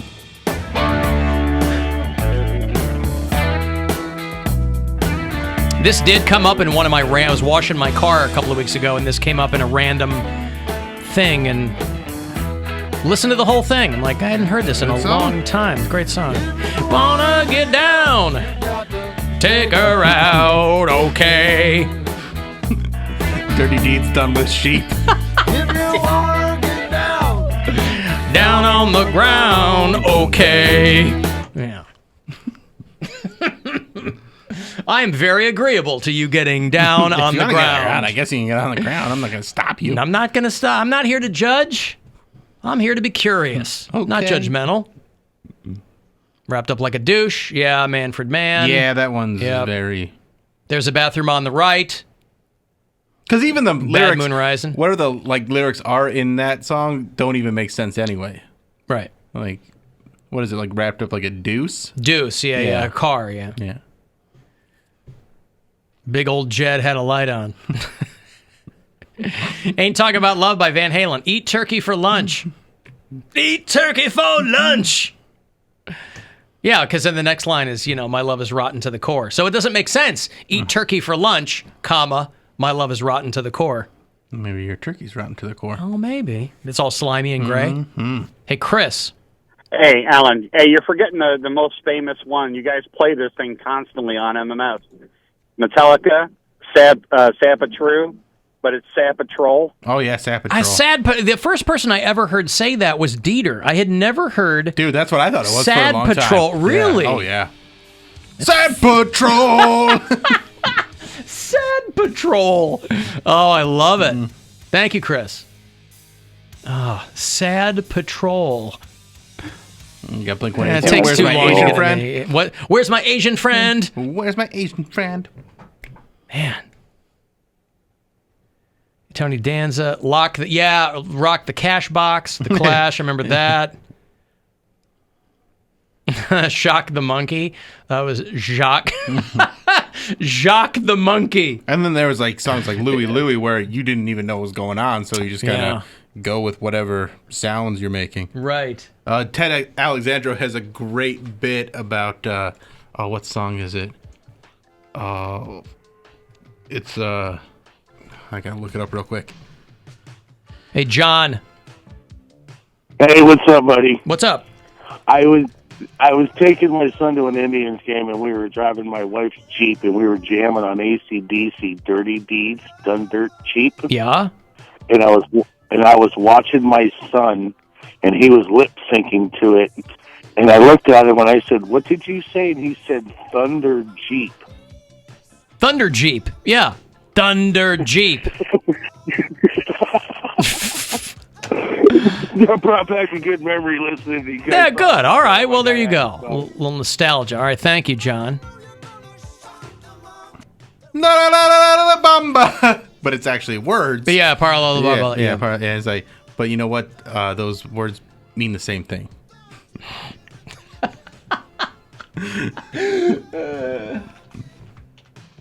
Yeah. I don't know if I have. Somebody just texted me about. Hold on. I don't think I have it. No, I don't have Rusted Root. Rusted Root is a band from Rusted Root's a band from Pittsburgh. So when I was there, they were like at their height. I knew all those people, and they had to tell me what they were saying in the song. Yeah. Glebicki and those guys, and they had the huge song. I'm sure that they Send me on my way. Send me on my way. Yeah. But people thought it was Simeon the Whale. Yeah. Or I'm like, why are they singing a song about a whale? Makes no sense. Simeon the Whale. Simeon the Whale. Secret Asian Man. Secret Asian Man. Right. Yeah, so anyway. Yeah. But I like cocaine just turned into okay. Okay, yeah. Okay. If you want to, okay. Oh, I'm going to have to make that now, aren't I? Yeah, all right. Maybe next break I'll try to slap that together. I believe in your abilities. Okay. Yeah. Did you see Tiffany Trump, by the way? Partying down in South Beach? No. Speaking in front of a giant thing that said Trump Pride, he's trying to convince people that somehow he's an ally to the LGBTQ community. Oh, well, I feel like that's but here's the thing. A reach. I had never heard Tiffany Trump speak before. Chloe Fineman on SNL did it's a desk piece on Saturday. Mm-hmm. Did Tiffany Trump. Yeah, it was the brothers, and then it was Tiffany. She came in. Chloe Fineman is very good. I like her a lot. Very talented. Because she also did the lady that was from the town hall that was all about Donald Trump's smile. Yeah. You're just so handsome when you smile. She's like their secret weapon now for good. impressions. But I had never heard Tiffany Trump speak. But in retrospect, she nailed it. And what was going around today, somebody tweeted, Tiffany Trump is what happens when Miley Cyrus dresses up as Ivanka. Because she's kind of got that voice. Like the Miley voice. Let's hear it.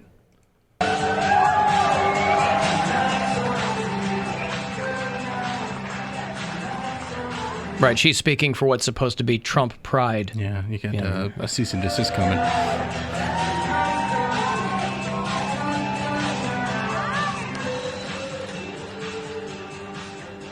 Let me just say how excited I am to be here in this room with probably so Doesn't she sound like Miley? She does, yeah. I've never heard her speak before. Raspy voice, but my friends, I bet I see a few of you already in here. It's such an honor. I love you. Now again, I don't know when this was. I don't know if this just happened. This just happened. Oh, did it? It was all over Twitter. Had you ever heard her speak before? Never heard her speak. I hadn't either. Do you feel like Trump is on your side as someone of the LGBTQ community? Hang on one second. No! You mean despite being relentless in removing protections for LGBTQ people, you don't think he's an ally? I really have to think about this one more second. Okay. No! Okay, one more question. This doesn't have to do with Trump. Is that really how you think about things when you're really thinking about things? Maybe think about me, think about things. Yes. No! It's such an honor to be able to be here and speak truthfully, honestly, and from my heart. I know what my father believes in. Prior to politics, he supported gays, lesbians, the LGBTQ. I like how she says prior to politics. Yes. He supported a lot of things prior to politics. By the way, abortions. Yeah, yes. It's a very echoey room, so it doesn't seem like it's very filled. Well, there's spacing people out, but as far back as they are. Well, listen, I don't know. Who's going to see Tiffany speak? I didn't even know he had her out there saying stuff. There's more people at her birthday party than there are. Yeah, right. I know what my father believes in. Prior to politics, he supported gays, lesbians, the LGBTQIA plus community. Okay? Notice she didn't say T. And people. She left out the T. She said LGBTQIA. She left out the T. Man, does that sound familiar to you, Bill? Yep. Leaving out the T? Trans people ruined everything. Hey, at least I said it. She can at least say it. You gave him a nod. Unfortunately, you see social media. You see these fabricated lies. It saddens me. I have friends of mine. Fabricated lies. They're coming from his Unfortunately, face. You guys see Check's notes. The truth. Yes. Yeah. Reach out and they say how they make up stories. How would you support? By the way, she's a Georgetown law graduate. So she's out there trying to accomplish something. It's more than the half-siblings can be said for. I feel like it's all hands on deck. I don't even know if Tiffany sold her soul yet. But I just that was interesting to me because I had never heard her speak before. And so the Miley Cyrus Chloe Fineman nailed it on Saturday. B, the Miley Cyrus dressed up as Ivanka thing. I was like, that nailed it too because she sounds like Miley. Hey, Mike, hello. Hey, what's up? Mike, what's going on? Hey, I was just calling about this song lyric thing. I'm sitting here, I'm like, man, these guys have not got the most famous one of all time, Inagata-Davida. Okay. Yeah, I just wanted to let you know Oh, that. all right. Thank you. But it is in the Garden of Eden, isn't it? I mean, they're just kind of messing around with it a little bit. Is that what he was getting at? Yeah, I mean, it is, but I always think of the Simpsons episode. That's like my introduction to that show where Bart gives out the lyrics to Inagata-Davida, but it's in the Garden of Eden, and like they're all getting like worked up, and Homer leaves over to Marge and goes, "Hey, remember when we used to make out to this hymn in the back of my car?" Hey, Greg. Yeah. What's up? Okay. Everybody on a job thought that instead of "Don't fear the reaper," they thought it was "Don't spill the reefer." Don't spill the... Yeah, right. Don't spill the reefer. Better advice. It is. Don't spill the reefer. You should be afraid of the reaper. There you go. It's coming for you eventually, but don't. There's spill another the Simpsons reefer. episode, Reaper Madness, from Treehouse of Terror. Ooh, they have the collection right now. I was watching collection. I love it. Yeah. Hey, Andrew. Hey, how you guys doing? What's going on? So I knew this longtime Van Halen fan, claimed to be one of the biggest Van Halen fans ever. And he would confuse the word Panama with cannonball. Cannonball! Cannonball! Wow! Cannonball! Ease the seat back. Know the word. Yeah. Well, listen, that's one that works either way. But that's right. But that's like one of those beautiful things where he probably like was lauding himself as this huge Van Halen fan. Like he loves Van Halen more than anybody else, knows more about the band than anything, and then he gets their biggest one of their biggest hits, which the name of the song is in the title. The name of the song is not Cannonball. Like what he's singing, whatever he's singing Cannonball when the song is called Panama. Right? I love it. I thought that was funny, man. That was a good one. Thank you, Andrew. Van Halen super fan. Cannonball! Cannonball! Hello, John. Hello. Mega Dildos. Mega Dildos, John. What's going on? Song lyric that a friend of mine many years ago, and she thought the Huey Lewis song, I Want a New Drug, she thought they said, I want a new truck. I want a new truck. One that won't make me sick? Yeah. Yeah. All right, thank you, John. I appreciate it very much. Cannonball! Cannonball! Wow! Cannonball! Cannonball! That's pretty good. That's a lot of fun. I mean, Blinded by the Light was a Springsteen song that Manfred Mann covered. So I don't know if most people, when they refer to Blinded by the Light, they refer to the Manfred Mann version. Yeah, that's what I think of. That got real big. But I only found out that it was a Springsteen song when that movie came out. Which one is that? It's called Blinded by the Light. Oh, Blinded by the Light. Yeah. But the Indian kid that loves the boss. Right. Okay, let me take a break here. Thank you guys for the calls. I will have another $1,000 for you. We're going to give that to you, a chance for you to go fund yourself on the way at 5:30. And coming back here, Maynard Keenan and Pussifer are doing a live show from the desert on October the 30th called Existential Reckoning. That's the name of the fourth album that's forthcoming. And so if I'll have passes for you to check that out online. And when we return, 35192 if you want to text. It's the Alan Cox Show on 100.7 WMMS and everywhere you go on our free iHeartRadio app. From the Universal Windows Direct.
This is the Alan Cox Show on 100.7 WMMS.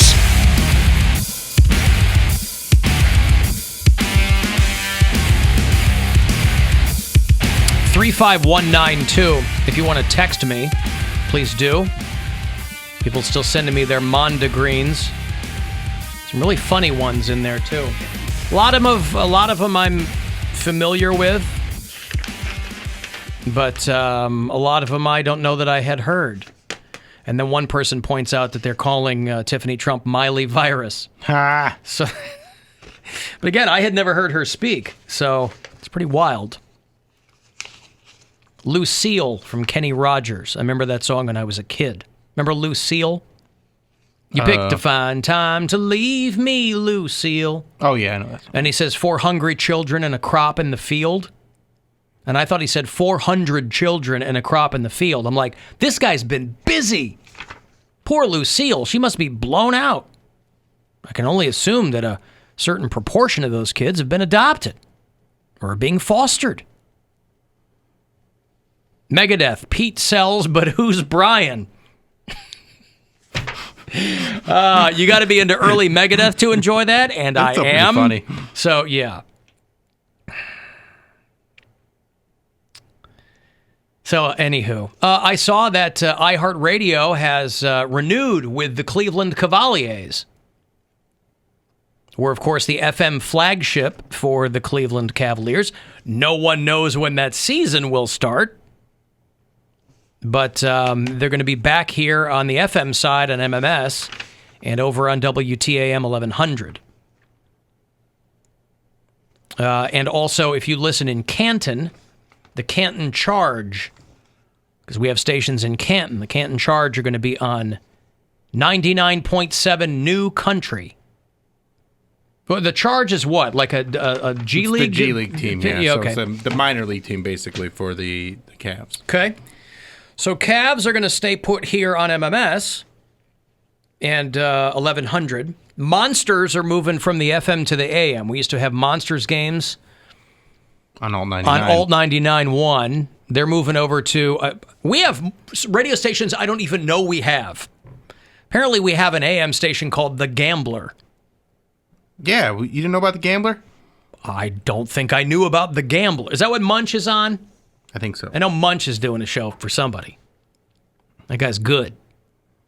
I love Munch. I got into an argument about this. So the Monsters are moving over to The Gambler, which is 1350 AM.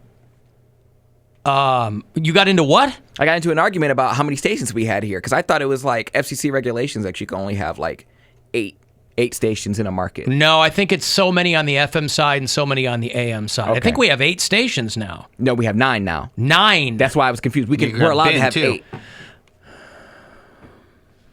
Well, there you go. What I read, we were allowed to have. Got the Black Information Network. Don't Black forget about Information that. Network's on 99.1 now. Mm-hmm. So anyway, whenever Cavaliers games start again, December. Are they? Yep. I thought it was up in the air. I thought it was TBA. No, I'm pretty sure it's December. Oh, is it? Okay. The draft's in November, and then they get going again pretty quickly. So they're Okay. having a real quick turnaround. All right. Well, then there you go. So Cavs will be staying put on MMS and TAM for the foreseeable future. And you can listen to The Charge down in Canton on 99.7. 99.7 Canton's New Country. I wonder who's on that station. Think they got Bobby Bones down there, Poundcake? Know anything about Canton radio? No.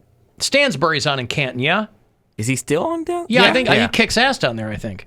Get it, because he's been on there. That's for with as this. long as I That's can this remember. company. So they probably run Bobby Bones down there then.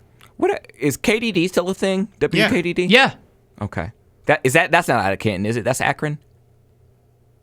That's Akron. But I mean, it's out of Canton. Because I remember the station's all down there in the Canton building, but it's an Akron Canton I station. remember WZIP, like when we would get like our ratings, because we got ratings because we competed with commercial radio stations. It was KDD, Kiss FM, and they were all like iHeart stations, and it was just us, and then in the middle, it was kind of cool. Oh, you were, but you did okay against those guys, right? Hell yeah, because we were playing the same type of music, but just with no commercials. Yeah, I what would you understand. pick? Well, I mean, what kind of signal did you guys have? Well, we were right on the cusp of like FM, so 88.1. It was like small.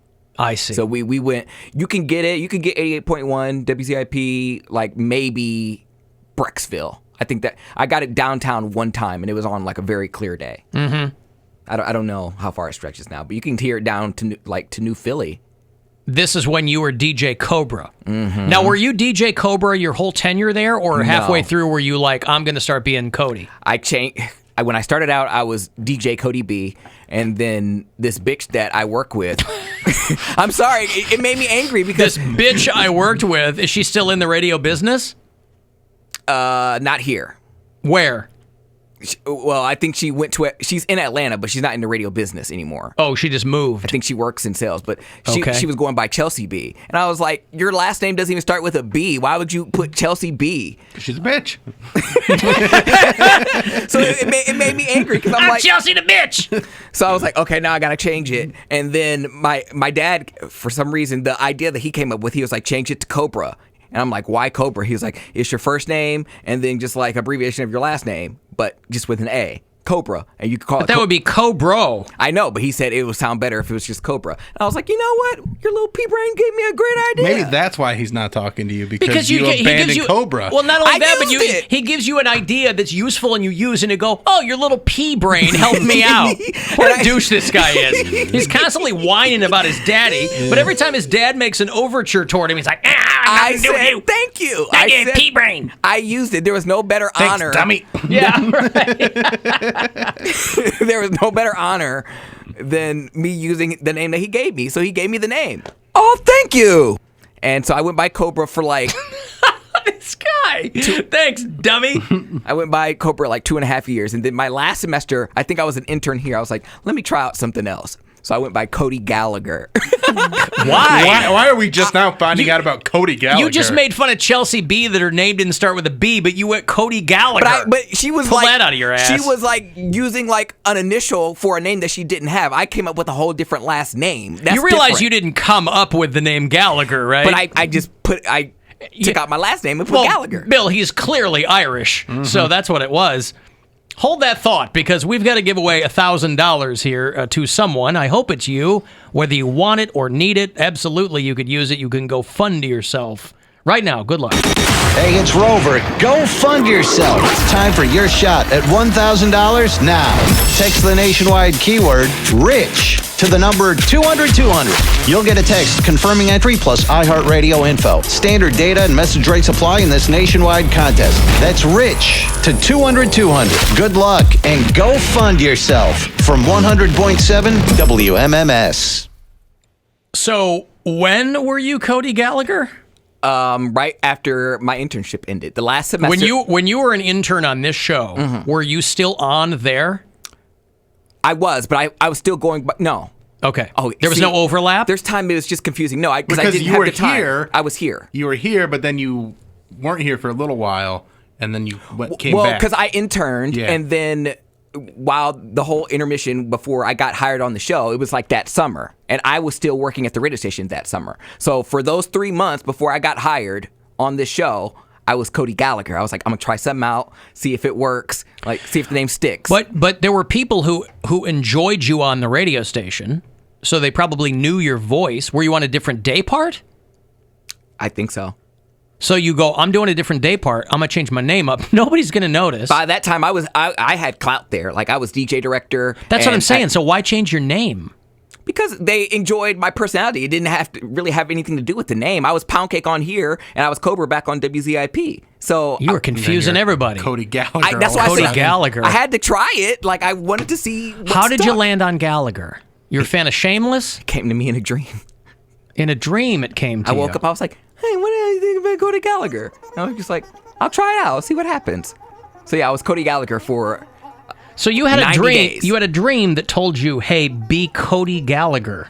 He said, someone announced me as Cody Gallagher. I was like, has a nice little ring to it. Wait, somebody. I still want to know how you arrived at Gallagher. It came to you in a dream? It came to me in a dream. You woke up, wrote down Gallagher. Were you having a dream about the comedian? No. Did you suddenly have an urge to smash produce?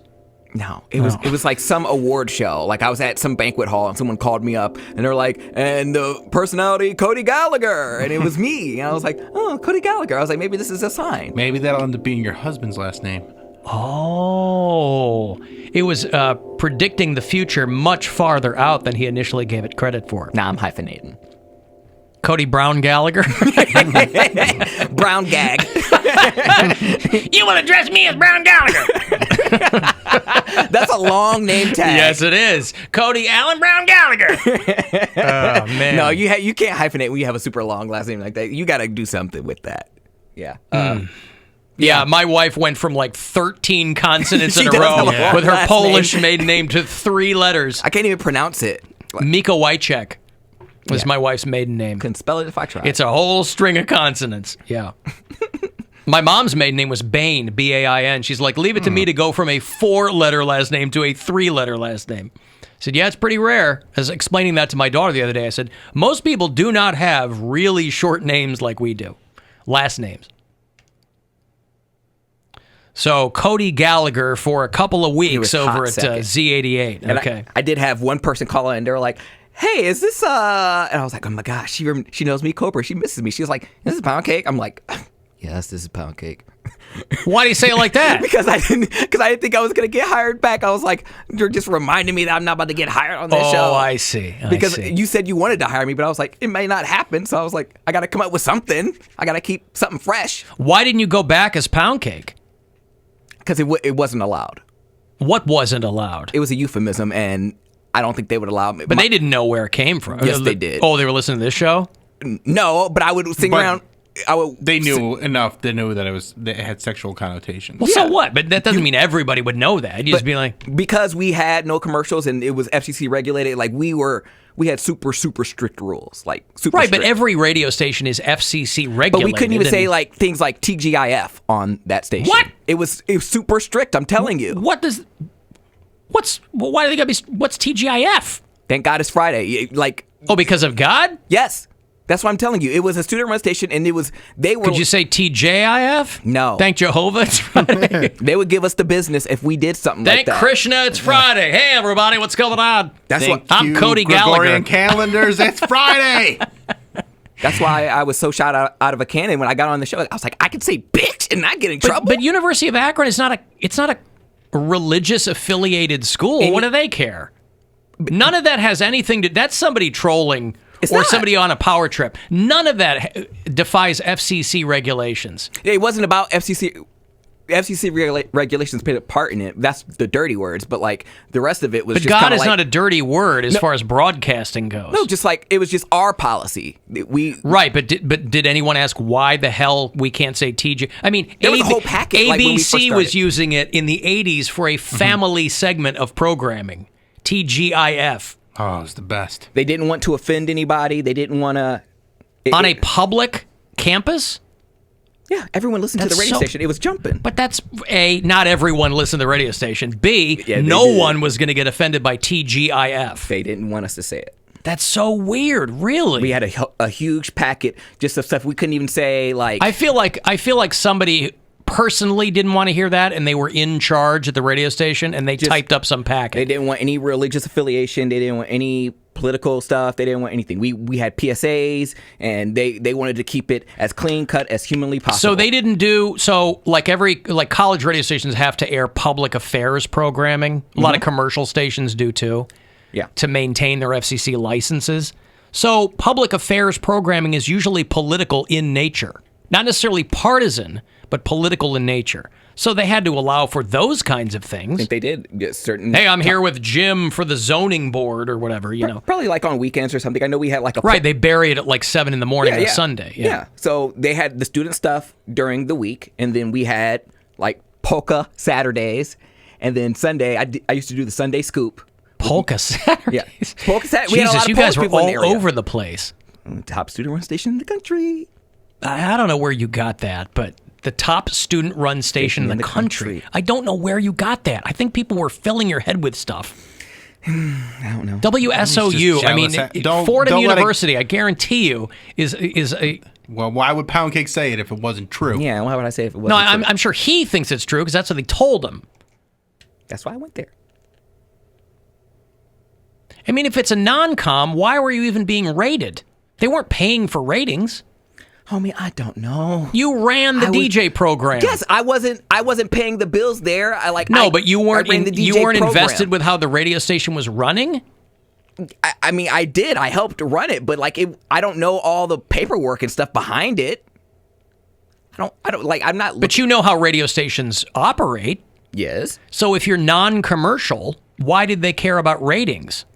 Ratings are for advertising. I think they wanted to see what we can do, and we were playing. But if you weren't selling it, we had underwriting though. Huh? We had underwriting.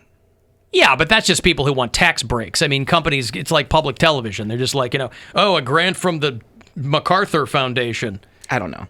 Huh. It was 5 years ago. I don't know. I don't remember. It was all the way back in 2015.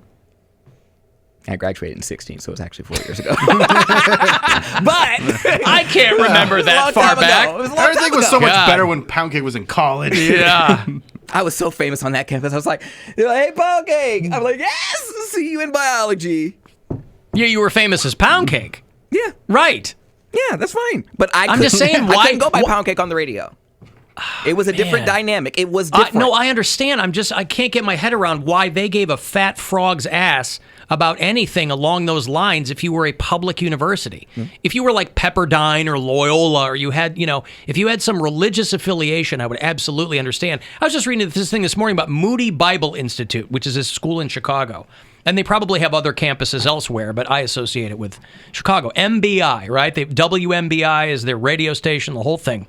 And there's some girl who went viral because she tweeted something talking about being a lesbian. And that goes against everything that school stands for. Like, it's in the student handbook that you can't be gay, you can't. Mm-hmm. So my brain goes to, why the hell would you ever go to that school if that's you? Move. Very strange. And like other students were kind of co-signing with this girl, like, I went there and I felt so alone. I'm like, why did you go there? If under such stringent, that's a school with a very serious religious affiliation. Like, they're cranking out clergy and stuff. I don't even know what the religious affiliation is, but the Moody Bible Institute, like... It's called the Bible Institute. Yeah, I don't know why you'd go there if you knew what was headed down the pike for you. But for a public university, that's very strange to me. No, it was cool. I get if they're like, hey, don't say God or something, right? I get that, but like, don't say TGIF. First off, no one should be saying TGIF on the radio to begin with. Well, if I was on Friday. But you still weren't going to go, TGIF. I don't know, Cody Gallagher might. Thank Gallagher, it's Friday. Yeah. See right there, thank Gallagher, it's Friday. Yeah. I mean, Cody Gallagher was a wild card. You never knew where he was coming from. He cut the brakes. I mean, the Get Down is Friday. Thank Get Down, it's Friday. All right, well. It was such a great time, and they just taught us to be very clean cut, not to offend anybody. You were a big fish in a small pond. It was very straight edge. And I learned a lot from it. Okay, good. Okay, I got to take a break here. If you want to shoot me a text, 35192, AlanCoxShow.com. You can watch there. New episode of The Bill Squire Show is there. This week's Instagram hotties are up there for you as well. And we'll be back after these. The Alan Cox Show on 100.7 WMMS. And everywhere you go on our free iHeartRadio.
It's good to hear from a P1.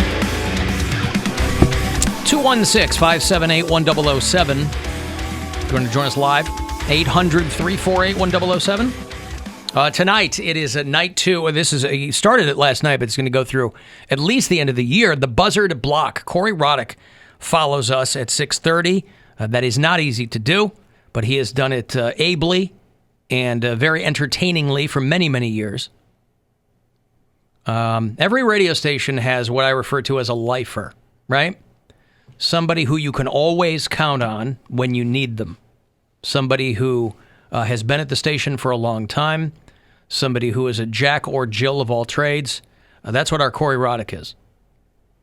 He's in a pinch. You can always count on Corey Roddick. He's always spinning 100 plates here at MMS, and he's added one more. The Buzzard block.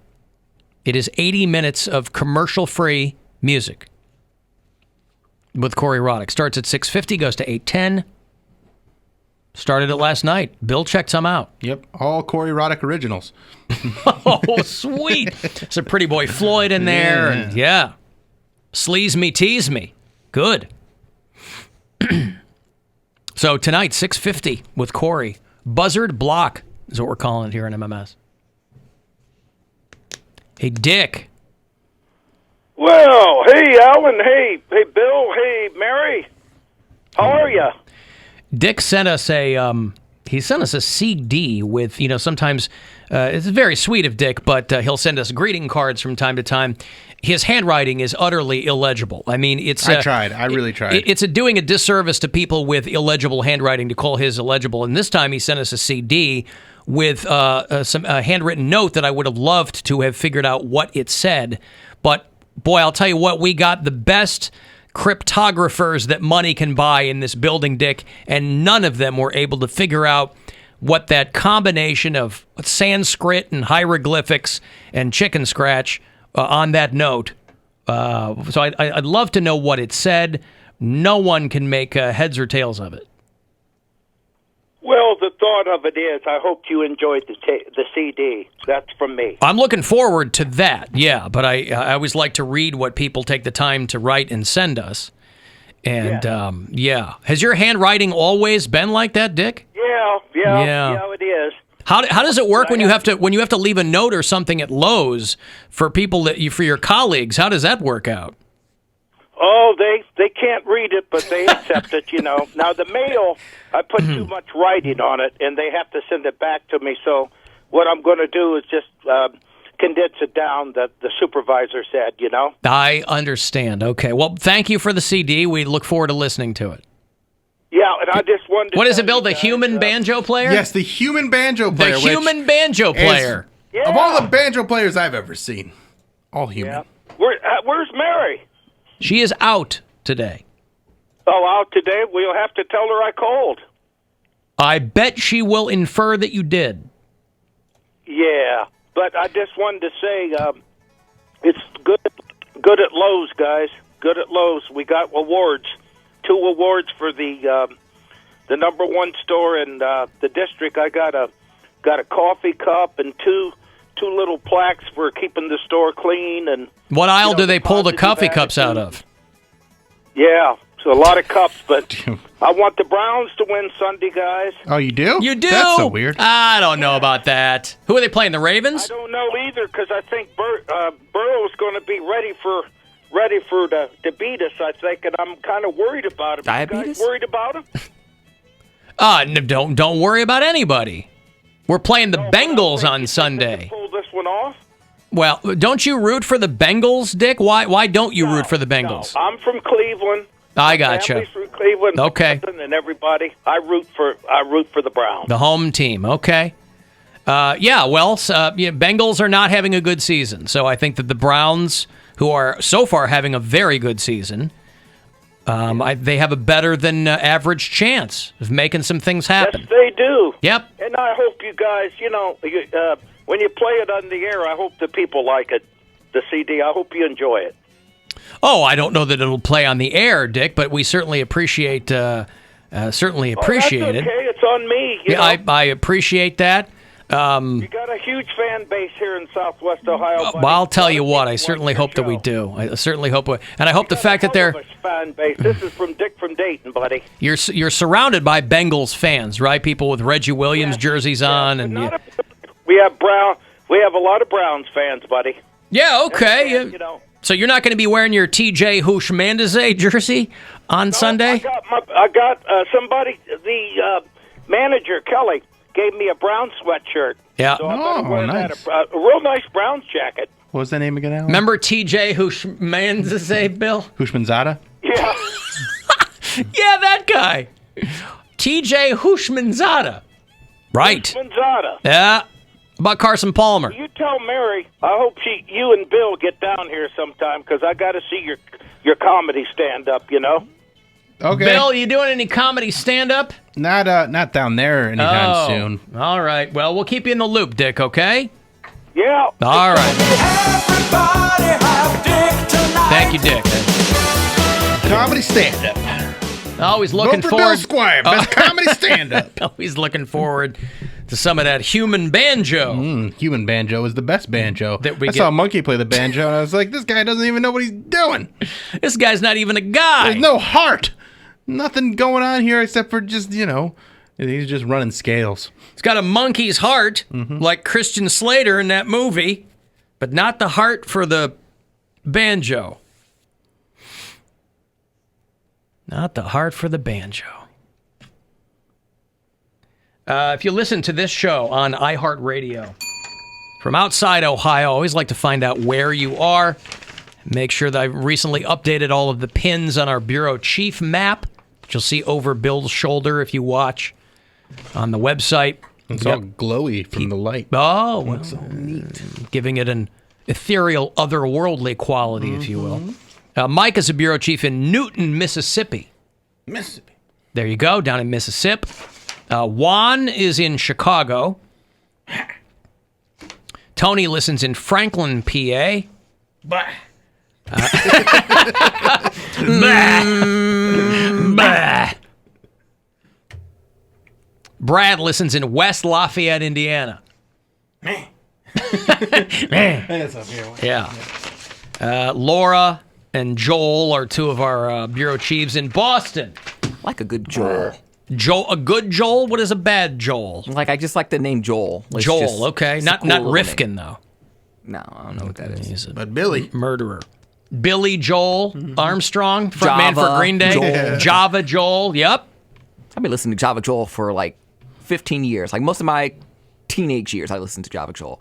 Never thought I would be working in the same hallway as him. He and I almost crossed paths in Chicago. He had already left by the time I got back. But we used to be the night guy at Kiss FM in Chicago. Just like you... He was a very popular show there. Yeah, just like you said, you've been hearing Doogie's name for 25 years. Java Joel. That was him. She and I used to be at their same radio station. I remember 25 years ago. Earlier in my days where I used to listen to radio in my room, I would have Java Joel playing. He would do the something at 6, Kiss at 6 or something. Kiss at 6! And he was talking about what is the countryest or the redneckest thing that counties do or schools do, and it was drive your tractor to school day. And someone called in and they were like, oh yeah, Oberlin does that. And I was like, Oberlin's not country. So I called in to defend Oberlin. And then he was like, do they have drive your tractor to school day? And I was like, yeah. He was like, well, then they're redneck. And then he hung up. I'll tell you what, though, speaking of, I was out Oberlin way over the weekend. There was a drive-through Halloween thing that we took our daughter to. The Lorain County Metro Parks were doing. Mm-hmm. And so it's a bit of a haul to get out there. And I was really surprised because, you're kind of in the sticks. I was really surprised at all the Biden signs. In Oberlin? Well, out that way, out on Route 10, you're going through Elyria, you're going through... That's Democratic area. It is? Yeah. You don't get into the Republican area to North Ridgeville, Avon Lake. Those are no, I'm west of that. I'm I know. South and west of that. I was just surprised. I mean, it's surprising how I saw spreading. there was a billboard next to a barn that said "Firefighters for Biden." I have a friend. There's a Biden silo in Oberlin. Yeah, I think that's my friend Matt. He has a farm out there. I was just surprised to see those things, I guess. I went to high school with him. He has a farm, and he put the big Biden Harris sign on the silo. Like, that's where they keep the hay, right? Grain. Grain. Okay. Not really hay. Yeah. But yeah, he did that. And then I also saw the Rocky River, the two-story Trump. Oh, God. That's not far from where I live. I'm in Bay, but it's making national news. Going down Lake Road. Yeah, and they've got protesters, and I'm like... But it's not a protest. But I can't help but think, what if this was Obama? Like, I don't worship Obama. I liked him as a president, but I don't worship any human. Correct. Why would you worship Why would you worship him? Like the USS Gallagher, Bill. That's where he got the name. From the warship. The USS Gallagher. The Cortez. Yeah, no, people are getting... I'm like, look, if you've got a giant yard and you want to put all that nonsense in there, I think it's hilarious. It's hilarious, but like, because they had to build it. Like, where do you do it? So when he wins or loses, is it just going to stay there? Like, you got to pack it up and like put it in like a barn somewhere. Like, where do you store it? This dude on Lake Road, in front of one of these hospital-sized houses, it's a huge front yard. So obviously, a lot of these Trump people, they can't not let you know that they love Trump. Like, they're deeply, deeply, desperately insecure about their place in this country. So when you have a yard that large, a regular yard sign is not going to suffice. And so, like, people are getting bent out of shape as they're going. He's got a giant 2-story, it looks like Paul Bunyan without a beard and a MAGA hat on. He's got, like, Joe Biden coming out of the basement. Like, the Joe Biden effigy looks like Butthead from Beavis and Butthead. He's got a little cage with Hillary in it. Jeez. And right on Lake Road. So this dude really wants you to know that he loves Trump. This is in Avon? Rocky River. Rocky River. Yeah. Notably, I don't think there's like a Trump effigy. He's got like a giant, like kind of generic looking guy. Yeah. But let's think about it. He had to like make this or have it made. Looking. It's right. It's like on a trailer. He had to attach guy wires to it so it wouldn't fall. Huh? Is this behavior of like a confident voter, like of a confident candidate?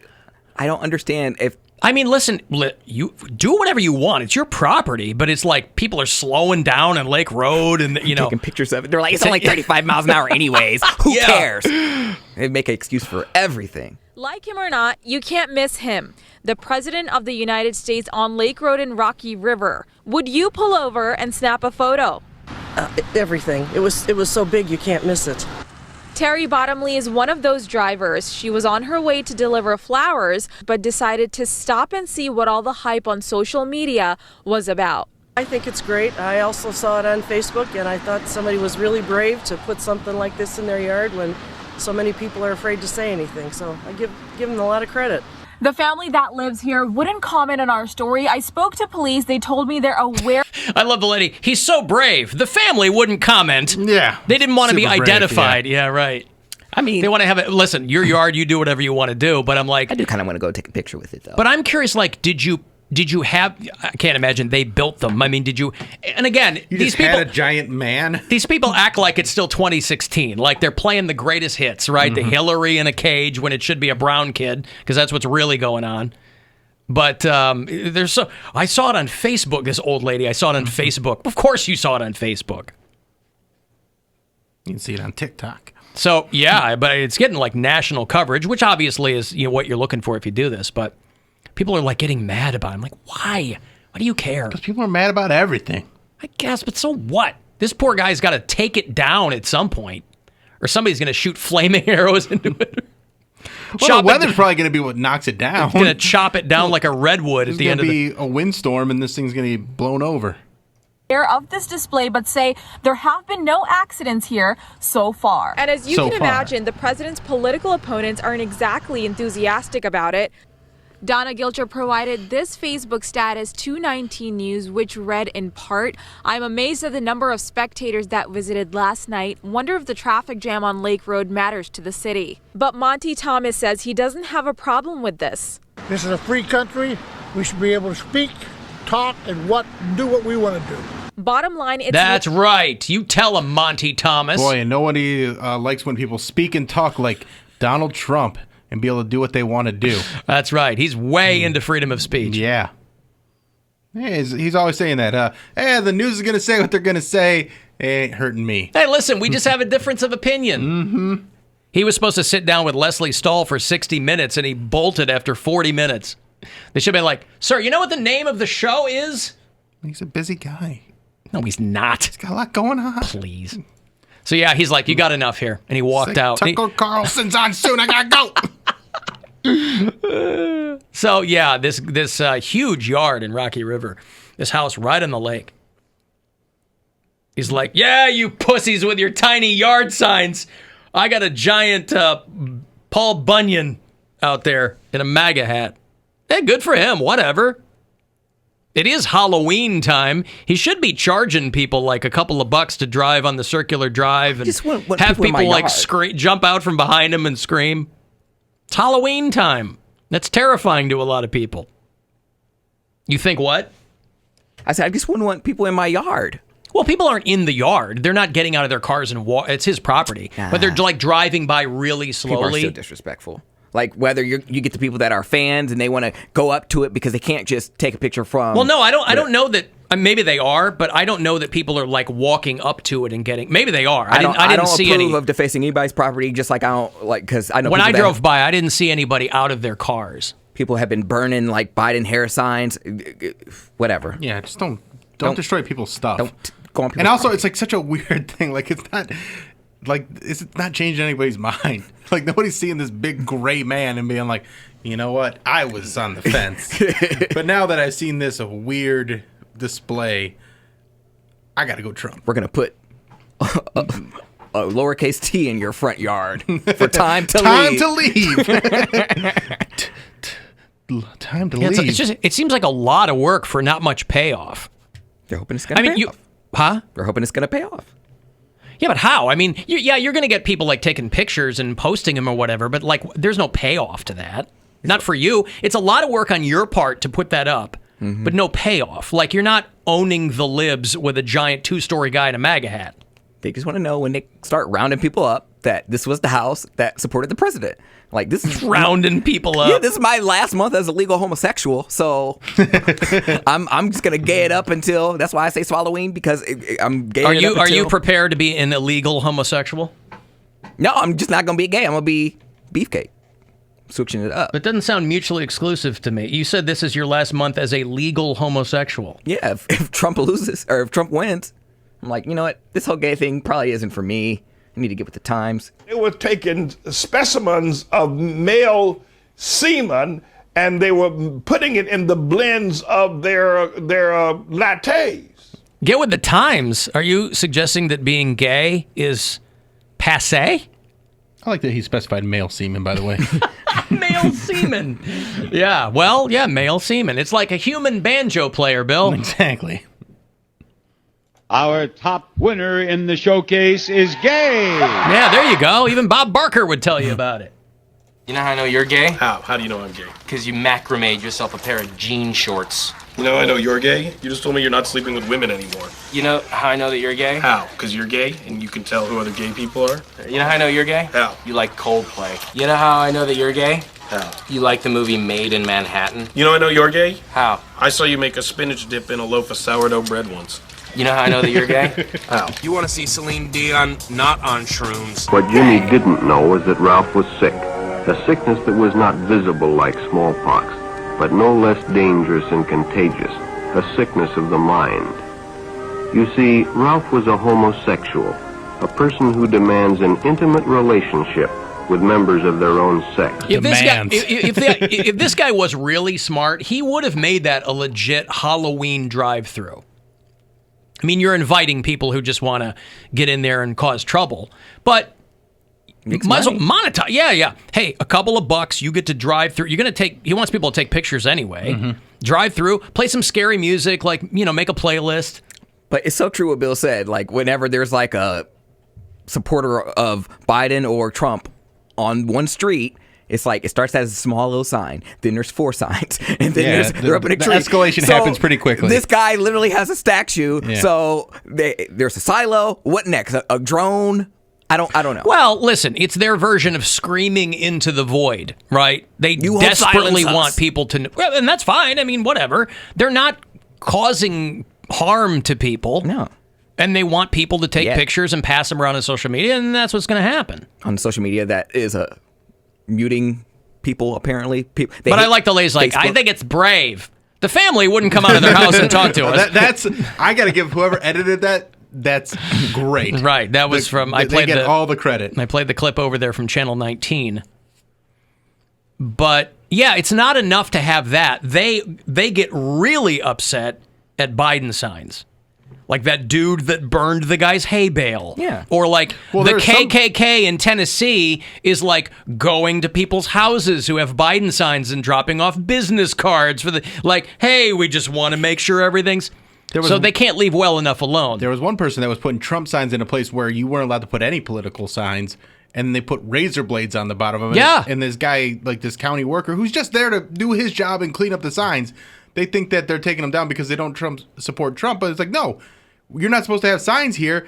And then they put these razor blades, and this guy cut his hands all up. Suburban Detroit. Yeah. That happened, yeah. I don't know how the guy didn't see the razor blades. And how do you have a place where you're not allowed to have political signs if it's in your, if this is your house? It might be HOA or something. I mean, he might be in some kind of... I think it's HOA or it's like public property, and it's put him on that. Like it's got to be 33 feet from the road or something. Mm-hmm. You know, every township has got their particular whatever. Yeah, I think that's what it was. It was like too close to the road. He's like, hey, and he was just doing his job. Yeah. Whatever, Wu-Tang 2020. They got like mail carriers dumping ballots that are sent to liberal areas. Wu-Tang forever. Wu-Tang forever. Not 2020. Forever. Just more troublemaking by that radical left. Mm-hmm. But the 2-story... I wonder, can you go inside of it? I just want to walk like up the there, Statue of Liberty? Peek through the crotch. Yeah. Just watch people. The Statue of No Liberty. Man, the people watching through that thing would be great. Yeah. Hey, I'm up here in the mega guy. Hey. Watching people screw and dogs pee on it. Watching people screw? What does he think happens I don't know. On watching Lake people Road. Screw on Lake Road? It is a sexy stretch of Lake Road right there. Got the Rocky River. Very romantic. There's a beach right there. Okay, I've got to take a break. If you want to get the last word in, shoot me a text, 35192. Next chance for you to grab some money, $1,000 we're going to give to you. You can go fund yourself coming up at 6:30. It's the Alan Cox Show.